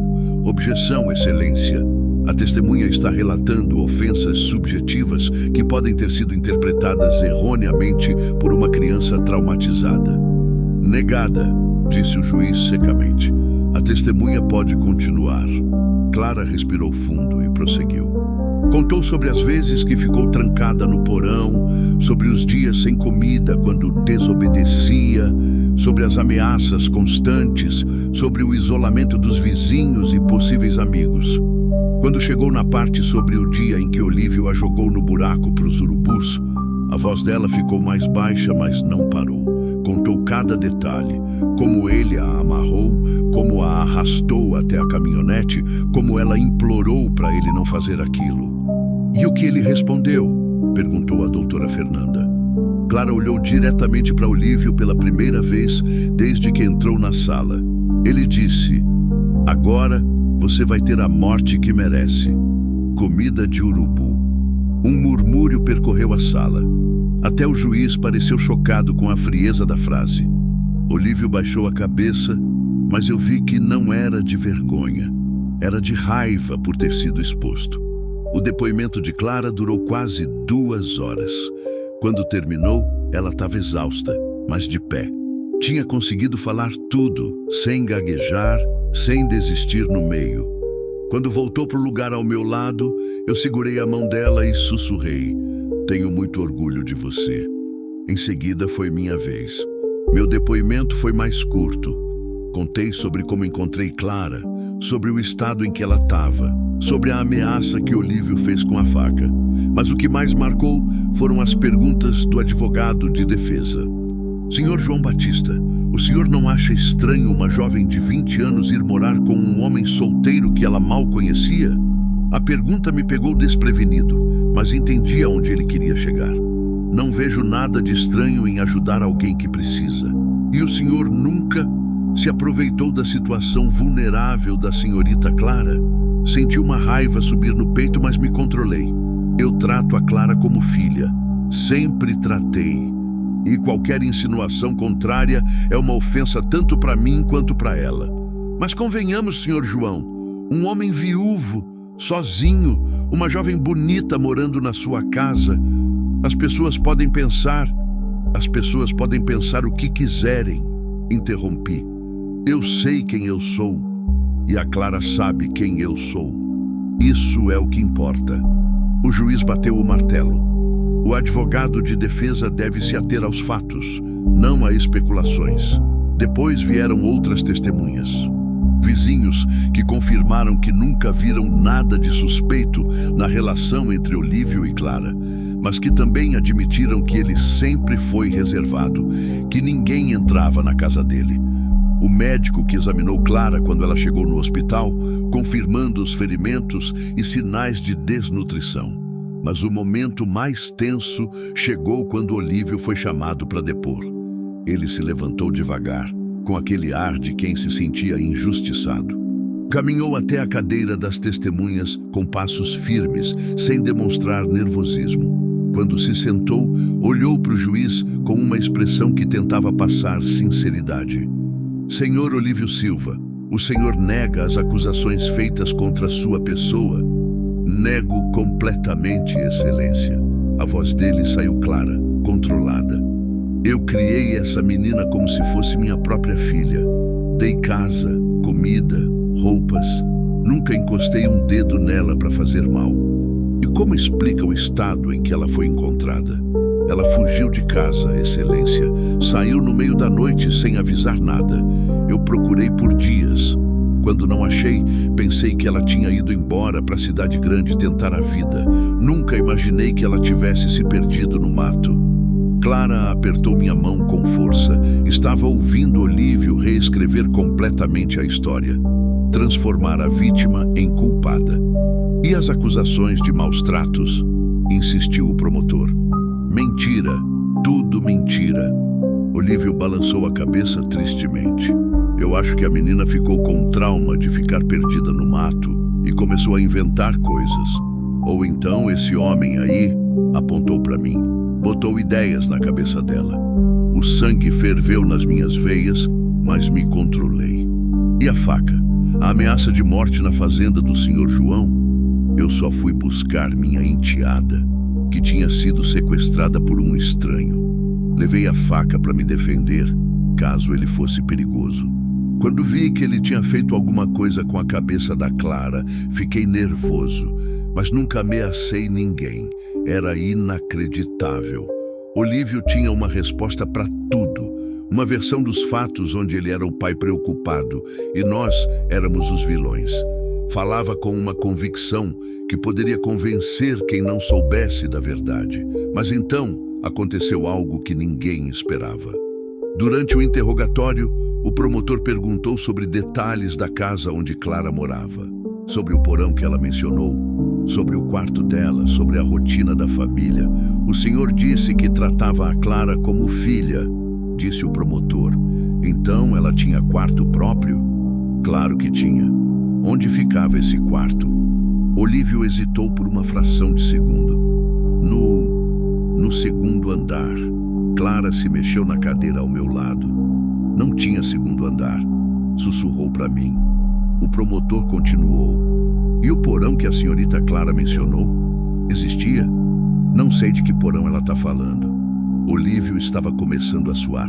"Nossa casa não tem porão." Mas aí a doutora Fernanda se levantou com um envelope na mão. Excelência, gostaria de apresentar como evidência as fotografias da residência do réu, tiradas pela polícia durante a busca e apreensão. As fotos foram passadas para o juiz, depois para os jurados. Eu não podia ver, mas pela expressão das pessoas, eram fotos que confirmavam tudo o que Clara tinha dito. O porão pequeno e abafado. O quarto minúsculo onde Clara dormia, mais parecido com um depósito. A geladeira quase vazia. Olívio tinha se contradito. E pior, as evidências físicas confirmavam cada palavra que Clara tinha dito. O julgamento se estendeu até o fim da tarde. Os argumentos finais foram emocionantes. A doutora Fernanda falou sobre o ciclo de violência, sobre como os agressores sempre tentam inverter os papéis, sobre a coragem que Clara tinha tido ao denunciar. O advogado de Olívio tentou até o fim convencer o júri de que tudo não passava de um mal-entendido, de que Clara era uma jovem confusa que tinha inventado uma história para justificar sua fuga de casa. Mas quando os jurados se retiraram para deliberar, eu vi nos olhos de Olívio que ele sabia que tinha perdido. A máscara de homem respeitável tinha caído. Agora, ele era só o que sempre foi. Um covarde que torturava quem era mais fraco. 2 horas depois, o júri voltou. Chegaram a um veredicto? Perguntou o juiz. Sim, excelência. Como julgam o réu Olívio Silva? Culpado. A palavra ecoou pela sala como um trovão. Clara desabou no meu colo chorando, mas era um choro de alívio. Olívio fechou os punhos, mas não disse nada. Sabia que tinha perdido. A sentença foi dura, 8 anos de prisão, mais indenização para Clara, mais proibição de se aproximar dela pelo resto da vida. Quando saímos do fórum, já era noite. Clara estava exausta, mas havia uma leveza nela que eu nunca tinha visto antes. Era como se um peso gigantesco tivesse saído dos ombros dela. Acabou, disse ela, respirando o ar fresco da rua. Finalmente acabou. Acabou sim, respondi. Agora você é livre para ser quem quiser ser. Na viagem de volta para a fazenda, Clara dormiu quase o tempo todo. Mas quando chegamos em casa e ela viu o jardim que tinha plantado, com os girassóis já despontando e as rosas começando a florescer, ela sorriu de um jeito que iluminou a noite toda. Sabe o que eu quero fazer amanhã? Perguntou. O quê? Quero aprender a dirigir. Quero poder ir na cidade sozinha, fazer compras, visitar pessoas. Quero ter minha própria vida. Então é isso que vamos fazer. Prometi. Amanhã começamos as aulas de direção. Naquela noite, antes de dormir, Clara veio até a sala onde eu estava lendo e disse algo que vai ficar na minha memória para sempre. João, obrigada por ter me ensinado que eu tenho valor, por ter me mostrado que eu mereço ser amada, por ter sido o pai que eu nunca tive. E obrigado você por ter me ensinado que eu ainda podia amar alguém, por ter trazido vida nova para esta casa, por ter sido a filha que eu sempre quis ter. Ficamos ali, abraçados na sala, 2 pessoas que tinham se encontrado no pior momento das suas vidas e que tinham descoberto que, às vezes, o que parece ser o fim é apenas o começo de algo muito mais bonito. 1 ano depois do julgamento, eu estava sentado na mesma varanda onde tudo começou, vendo Clara ensinar uma menina de uns 15 anos a plantar mudas de girassol no jardim, que agora ocupava quase todo o quintal dos fundos. A menina se chamava Letícia e tinha chegado na nossa casa 3 meses atrás, trazida pela assistente social da cidade. História parecida com a de Clara. Padrasto violento, mãe que não conseguia proteger, fuga desesperada no meio da madrugada. Não, Leti, dizia Clara pacientemente. Tem que fazer o buraco mais fundo. A raiz precisa de espaço para crescer. Clara tinha mudado tanto que às vezes eu me pegava observando ela só para ter certeza de que não estava sonhando. Os cabelos, que antes eram sempre desarrumados pelo nervosismo, agora brilhavam ao sol, presos num rabo de cavalo prático. Os olhos, que viviam assombrados pelo medo, agora sorriam junto com a boca. E as mãos que tremiam quando ela tentava segurar uma xícara de café, agora plantavam flores com a segurança de quem descobriu seu lugar no mundo. 6 meses depois do julgamento, Clara tinha tirado carta de motorista. Lembrava da primeira vez que ela saiu sozinha com a caminhonete velha que comprei para ela.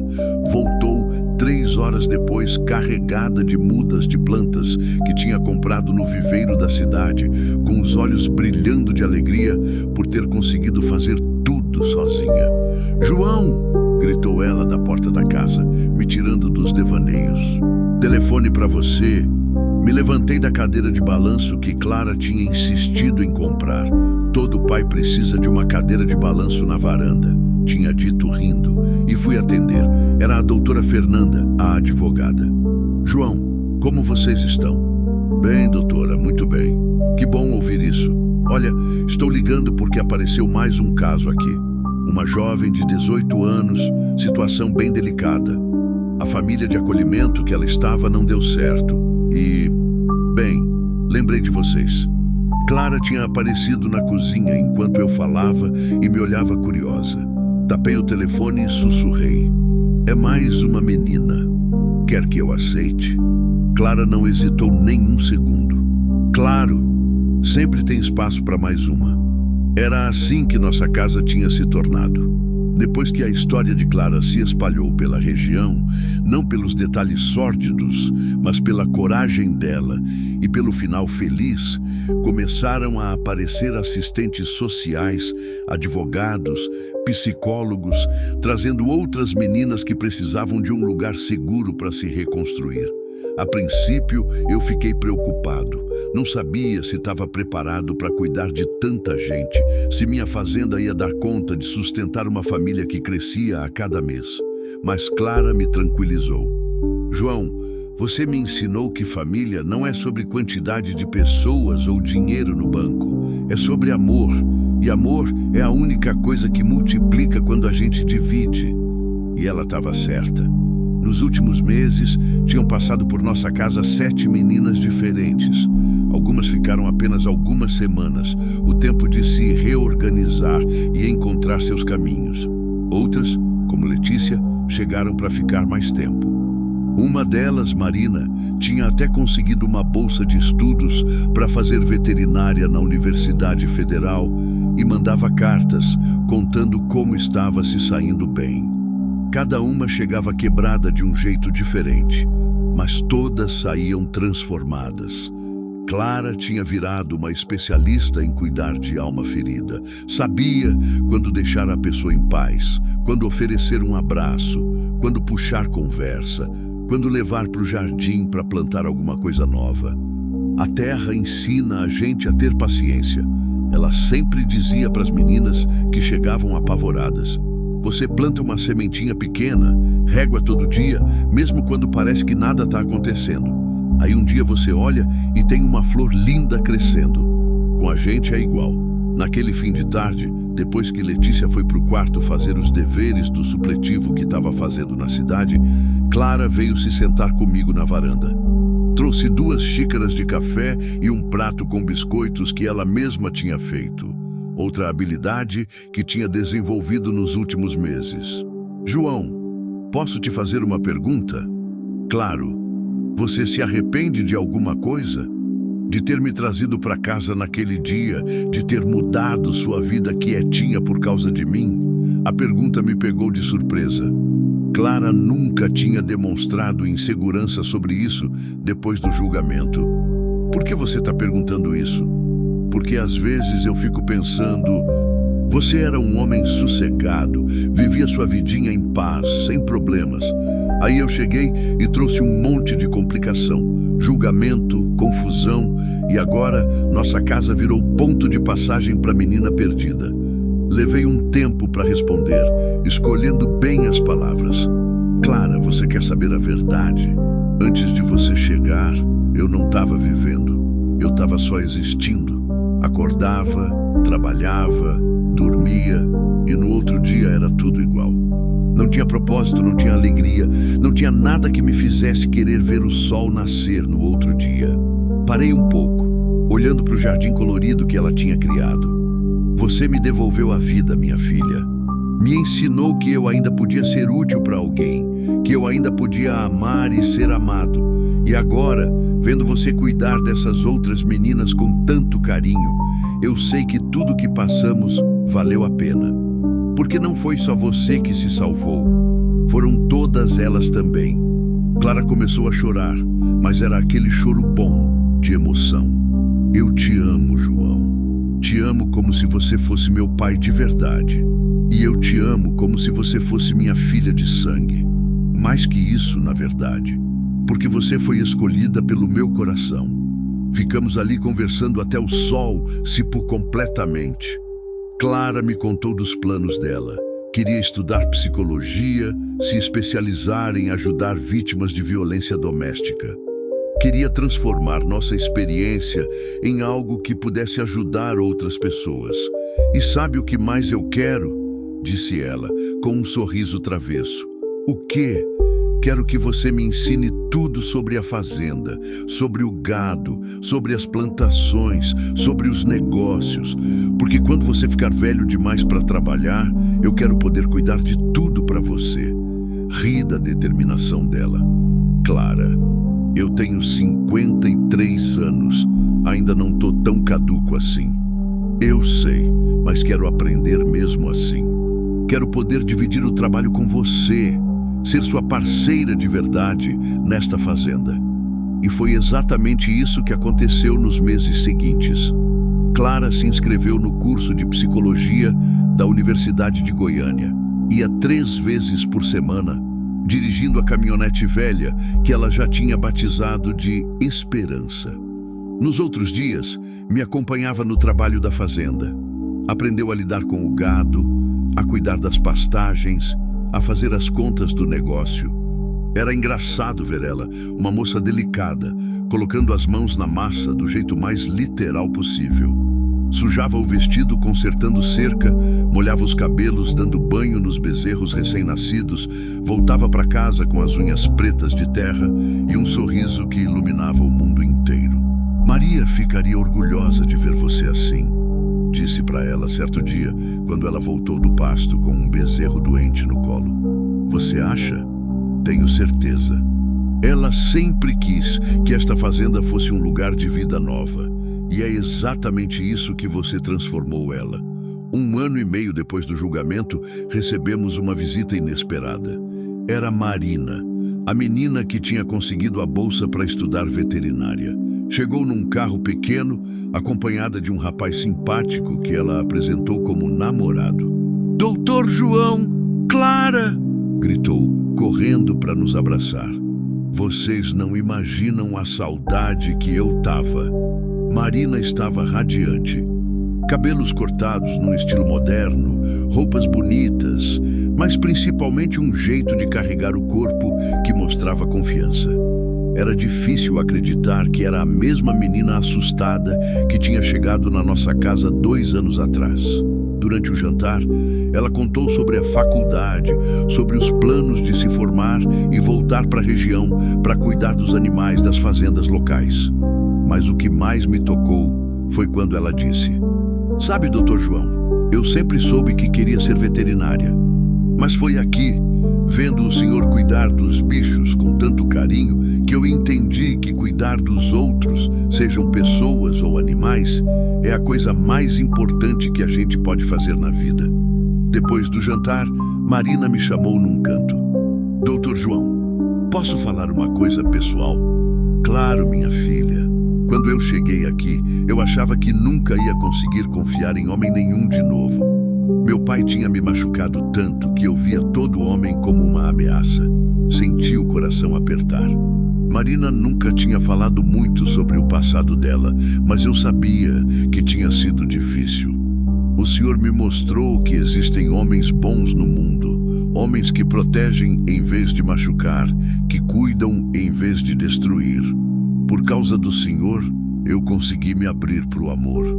Ela olhou para o namorado que estava conversando com Clara e Letícia. E eu sou muito feliz. Fico feliz por você, Marina. Muito feliz mesmo. E tem mais uma coisa. Ela sorriu meio tímida. A gente vai casar no fim do ano. E eu queria saber se o senhor toparia me levar no altar. As lágrimas começaram a descer pelos meus olhos antes que eu pudesse controlar. Seria a maior honra da minha vida, minha filha. Naquela noite, depois que Marina e o namorado foram dormir no quarto de hóspedes, eu e Clara ficamos na varanda, conversando sobre como era bonito ver as meninas que passavam pela nossa casa se transformando em mulheres fortes e felizes. Sabe qual é a parte mais bonita de tudo isso? Disse Clara. Qual? É que cada uma que passa por aqui leva um pedacinho do nosso amor para a vida dela e, ao mesmo tempo, deixa um pedacinho do amor dela aqui com a gente. Assim, a gente vai espalhando amor pelo mundo inteiro. Você tem uma sabedoria que me impressiona, minha filha. Aprendi com o melhor professor, respondeu ela sorrindo. 2 anos depois do julgamento, nossa fazenda tinha se tornado oficialmente um lar de acolhimento para jovens vítimas de violência. Clara tinha se formado em psicologia e trabalhava meio período numa clínica da cidade, meio período cuidando das meninas que chegavam para ficar conosco. Construímos mais 2 quartos nos fundos da casa, ampliamos a cozinha, fizemos uma sala de estudos onde as meninas podiam fazer os deveres e Clara dava aulas de reforço. O jardim tinha crescido tanto que virou praticamente um sítio. Além das flores, Clara tinha plantado uma horta enorme que fornecia verduras e legumes não só para a gente, como para vários vizinhos da região. Numa manhã de domingo, eu estava na varanda lendo o jornal, quando Clara chegou com uma expressão diferente no rosto. Não era preocupação, mas uma seriedade que eu não via há muito tempo. João, preciso te contar uma coisa importante. Pode falar. Clara se sentou na cadeira ao meu lado e respirou fundo antes de começar. Ontem, quando eu fui na cidade, encontrei o advogado do Olívio no fórum. Ele me disse que Olívio morreu na prisão na semana passada. Senti um arrepio percorrer o corpo inteiro. Como? Infarto. O advogado disse que foi durante a noite, que ele não sofreu. Fiquei em silêncio por um tempo, tentando processar a informação. Parte de mim sentia alívio. Clara nunca mais precisaria se preocupar com a possibilidade de Olívio sair da prisão e tentar se vingar. Mas outra parte sentiu uma tristeza estranha, pela vida desperdiçada, pelo homem que podia ter sido diferente se tivesse escolhido o amor em vez do ódio. Como você está se sentindo? Perguntei. Não sei bem, admitiu Clara. É estranho. Parte de mim sente alívio, mas outra parte sente pena.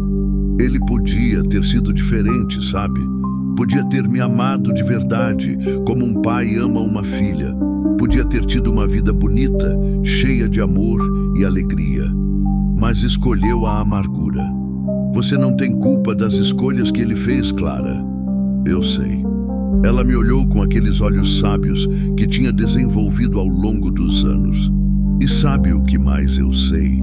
Que ele me ensinou sem querer a valorizar ainda mais o amor que encontrei aqui. Porque depois de viver tanto tempo no ódio, eu sei o que é viver no amor. E não tem comparação. Naquele momento, Letícia apareceu correndo do quintal, toda suja de terra, com um sorriso enorme no rosto. Clara, João, vem ver! As sementes de girassol que a gente plantou mês passado estão nascendo. Clara se levantou e estendeu a mão para mim. Vamos ver os milagres pequenos, pai. Pai. Ela tinha começado a me chamar assim depois do casamento da Marina, onde eu realmente a levei no altar. E toda vez que ouvia essa palavra, meu coração se enchia de uma alegria que eu nem sabia que existia. Fomos até o jardim, onde Letícia apontava entusiasmada para os pequenos brotos verdes que começavam a despontar da terra. Clara se ajoelhou ao lado das mudinhas e as tocou com o carinho de quem cuida de bebês. Olha só, disse ela, da escuridão da terra nasce vida nova. É sempre assim, não é? As coisas mais bonitas nascem dos lugares mais improváveis. Olhei para ela, depois para Letícia, depois para os girassóis nascendo. Pensei em todas as meninas que tinham passado pela nossa casa, cada uma levando um pedacinho de esperança para a vida dela. Pensei na Maria, que certamente estava olhando para a gente lá do céu com um sorriso orgulhoso.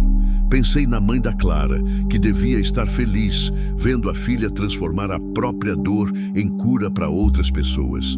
Quando o sol começou a se pôr naquele dia, eu estava de novo na varanda, mas não sozinho. Clara estava do meu lado. Letícia sentada no chão, brincando com um gatinho que tinha aparecido na fazenda na semana anterior. E mais duas meninas que tinham chegado no mês anterior, arrumando a mesa do jantar lá dentro. João, disse Clara de repente. Oi, obrigada. Por quê?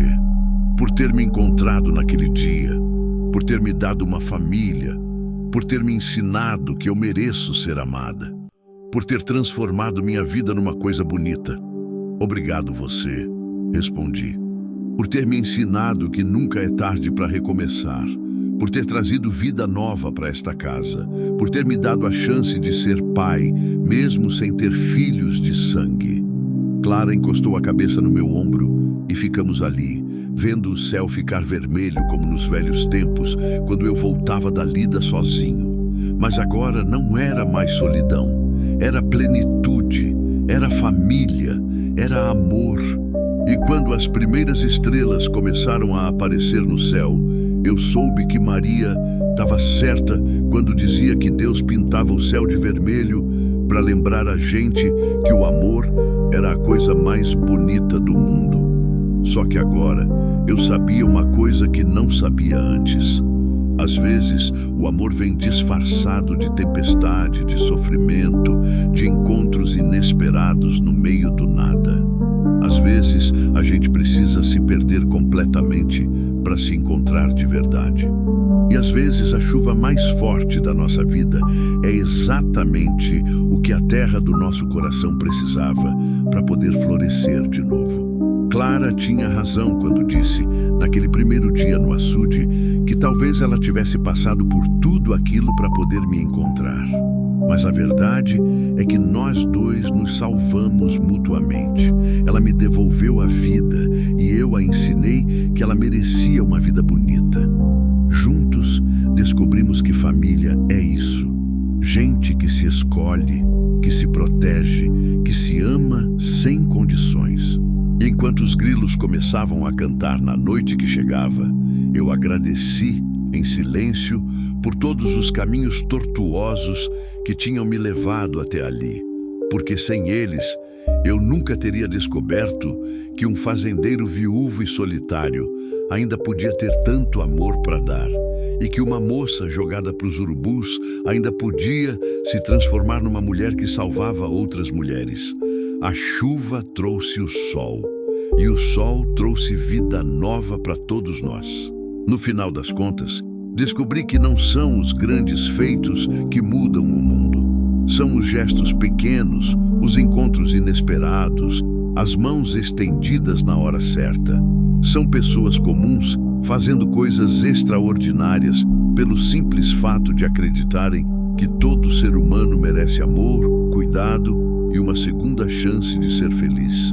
E se esta história ensinou alguma coisa, é que nunca sabemos quando vamos ser o milagre na vida de alguém, ou quando alguém vai ser o milagre na nossa. 5 anos depois do julgamento, numa manhã de sábado ensolarada, eu estava na varanda observando uma cena que me encheu o coração de uma alegria que eu nem sabia que cabia no peito de um homem. Clara, agora com 26 anos e já formada há 2 anos em psicologia, estava no jardim ensinando sua filha adotiva mais recente, uma menina de 12 anos chamada Sofia, a cuidar das rosas que tinham se tornado a marca registrada do nosso quintal. Mas não era só isso que me emocionava. Do outro lado do jardim, Letícia, agora com 19 anos e estudando pedagogia numa universidade de Brasília, estava de volta para passar o fim de semana e ajudava 2 novas meninas que tinham chegado na semana anterior a plantar sementes de girassol. "Vovô João!" gritou Sofia, correndo na minha direção com as mãos sujas de terra. A Clara disse que posso dar nome para as rosas novas. Posso? Vovô João. Clara tinha começado a me chamar de vovô desde que Sofia chegou, brincando que eu era velho demais para ser só pai. E o apelido pegou entre todas as meninas. Eu fingia que reclamava, mas no fundo adorava. Claro que pode, minha netinha, respondi, pegando ela no colo apesar dos protestos das minhas costas que já reclamavam dos 58 anos. Como você quer chamar elas? A vermelha vai se chamar Esperança, como a caminhonete da Clara. A amarela vai ser Alegria. E a rosa, ela pensou um pouco. A rosa vai ser Maria, como a sua primeira esposa. Senti os olhos marejarem. Mesmo nunca tendo conhecido Maria, Sofia sabia da importância dela na nossa história, porque Clara sempre contava sobre ela nas rodas de conversa que fazíamos toda noite depois do jantar. São nomes lindos, disse, beijando a testa da menina. A Maria ia ficar muito feliz em virar uma rosa. Clara se aproximou, limpando as mãos no avental que sempre usava para trabalhar no jardim. Tinha se tornado uma mulher linda, não só por fora, mas principalmente por dentro. Irradiava uma paz e uma segurança que contagiava todo mundo ao redor. Pai, chegou uma carta para você hoje, disse, me entregando um envelope com o timbre da prefeitura. Abri a carta ali mesmo, curioso. Era um convite oficial para uma cerimônia de homenagem que a cidade ia fazer no mês seguinte. O título me deixou sem palavras. Cidadão honorário, reconhecimento pelos serviços prestados à comunidade. O que foi? Perguntou Clara, vendo minha cara de surpresa. Querem me dar um título de cidadão honorário da cidade. E você tá surpreso por quê? Disse Letícia, que tinha se aproximado. Pai, você e a Clara já ajudaram mais de 20 meninas nos últimos anos. Claro que a cidade ia reconhecer isso, era verdade. Nos 5 anos desde que Clara chegou na minha vida, nossa casa tinha se tornado referência na região. Assistentes sociais, psicólogos, advogados, todos conheciam o Sítio Esperança. Nome que Clara tinha dado à nossa propriedade quando ela se tornou oficialmente um lar de acolhimento. Algumas meninas ficavam pouco tempo, só o suficiente para se reorganizar e encontrar outros caminhos. Outras, como Sofia, chegavam para ficar mais tempo, precisando de cura mais profunda, mas todas saíam transformadas. E todas deixavam uma marca na nossa família também. Não sei se mereço, disse redobrando a carta. Claro que merece, respondeu Clara. Você salvou minha vida, pai, e através de mim, salvou a vida de todas essas outras meninas. Se isso não merece reconhecimento, eu não sei o que merece. Naquela tarde, depois que as meninas foram descansar, eu e Clara ficamos na varanda conversando sobre os planos futuros. Ela queria expandir o trabalho, talvez abrir um centro de atendimento psicológico na cidade, especializado em vítimas de violência doméstica. Sabe qual é meu sonho? Disse ela, olhando para o horizonte onde o sol começava a se pôr. Qual? Quero que nossa história inspire outras pessoas a abrir as portas de casa para quem precisa.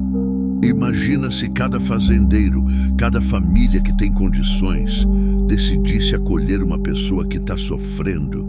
Quantas vidas podiam ser salvas? É um sonho bonito, minha filha.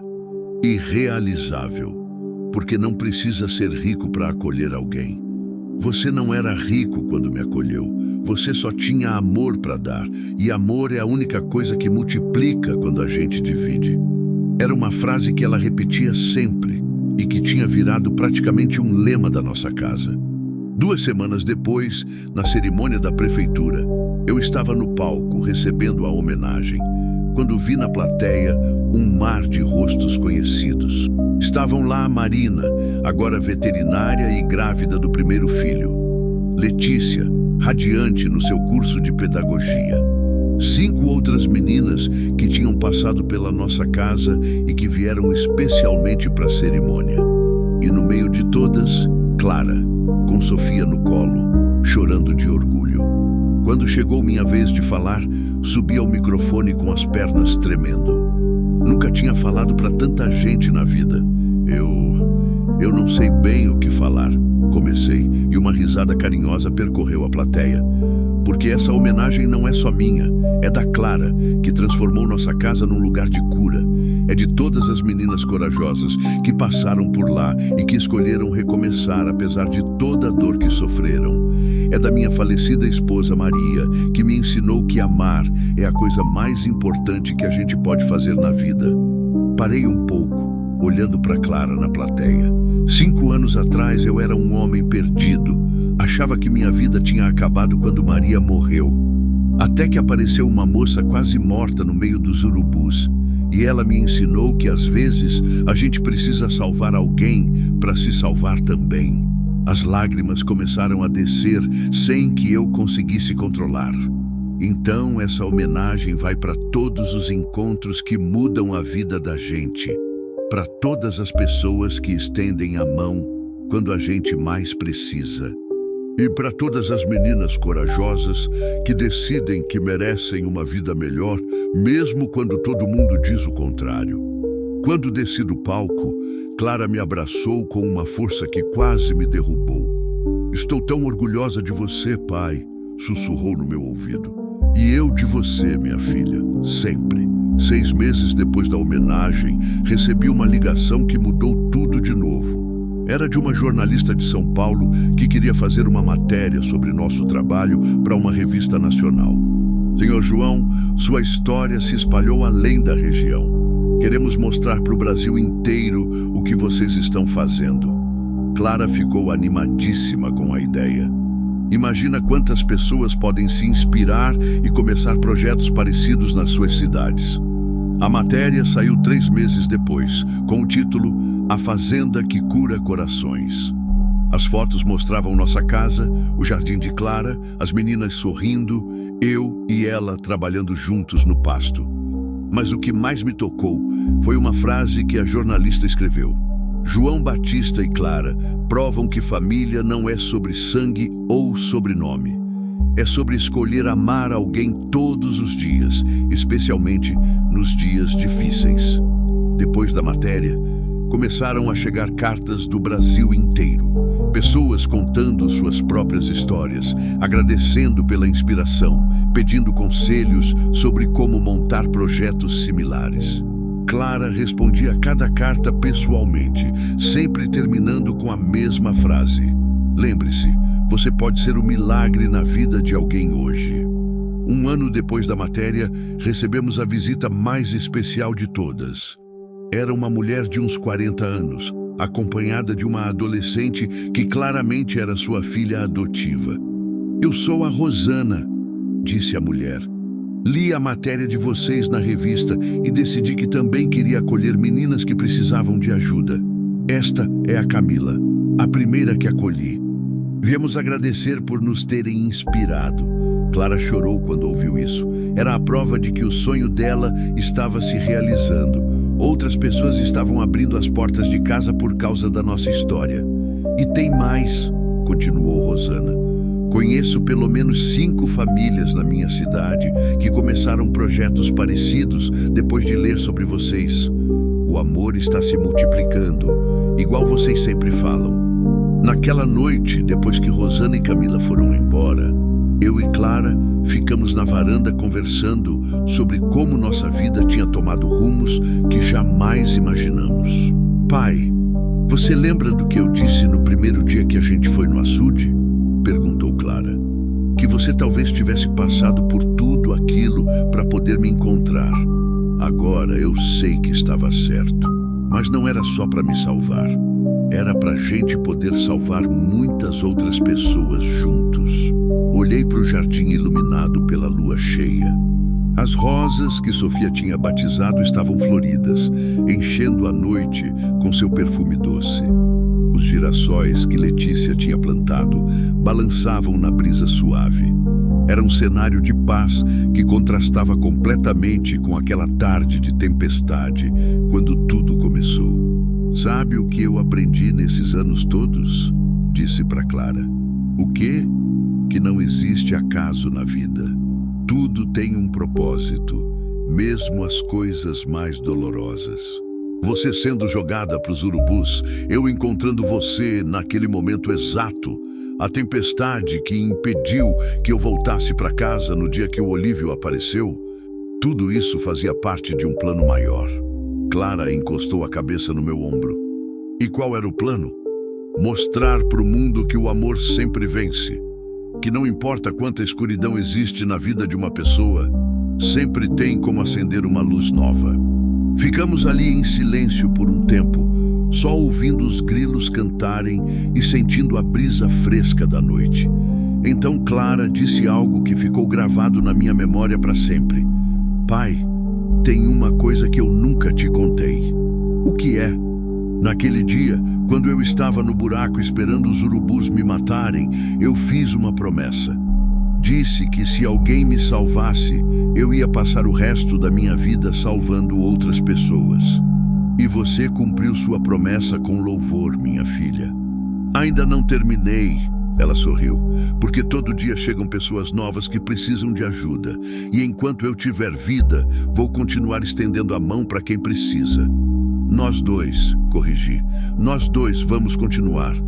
Para sempre? Para sempre. E enquanto as estrelas brilhavam no céu limpo daquela noite, eu soube que nossa história não tinha fim. Porque o amor verdadeiro não acaba nunca. Ele se perpetua, se multiplica, se espalha pelo mundo inteiro através de cada vida que toca. Clara tinha razão quando disse que talvez ela tivesse nascido para aquilo. Mas a verdade é que nós dois tínhamos nascido para aquilo, para provar que duas pessoas quebradas podem se juntar e criar algo lindo, para mostrar que família é escolha, para ensinar que todo ser humano merece amor, cuidado e uma segunda chance. E para lembrar o mundo de que, às vezes, a chuva mais forte da nossa vida é exatamente o que o coração precisava para florescer de novo. A tempestade trouxe Clara para minha vida. Clara trouxe propósito. O propósito trouxe outras meninas. E juntos criamos um círculo de amor que não para de crescer. Um círculo que nunca se fecha, porque sempre tem espaço para mais alguém. E sempre vai ter.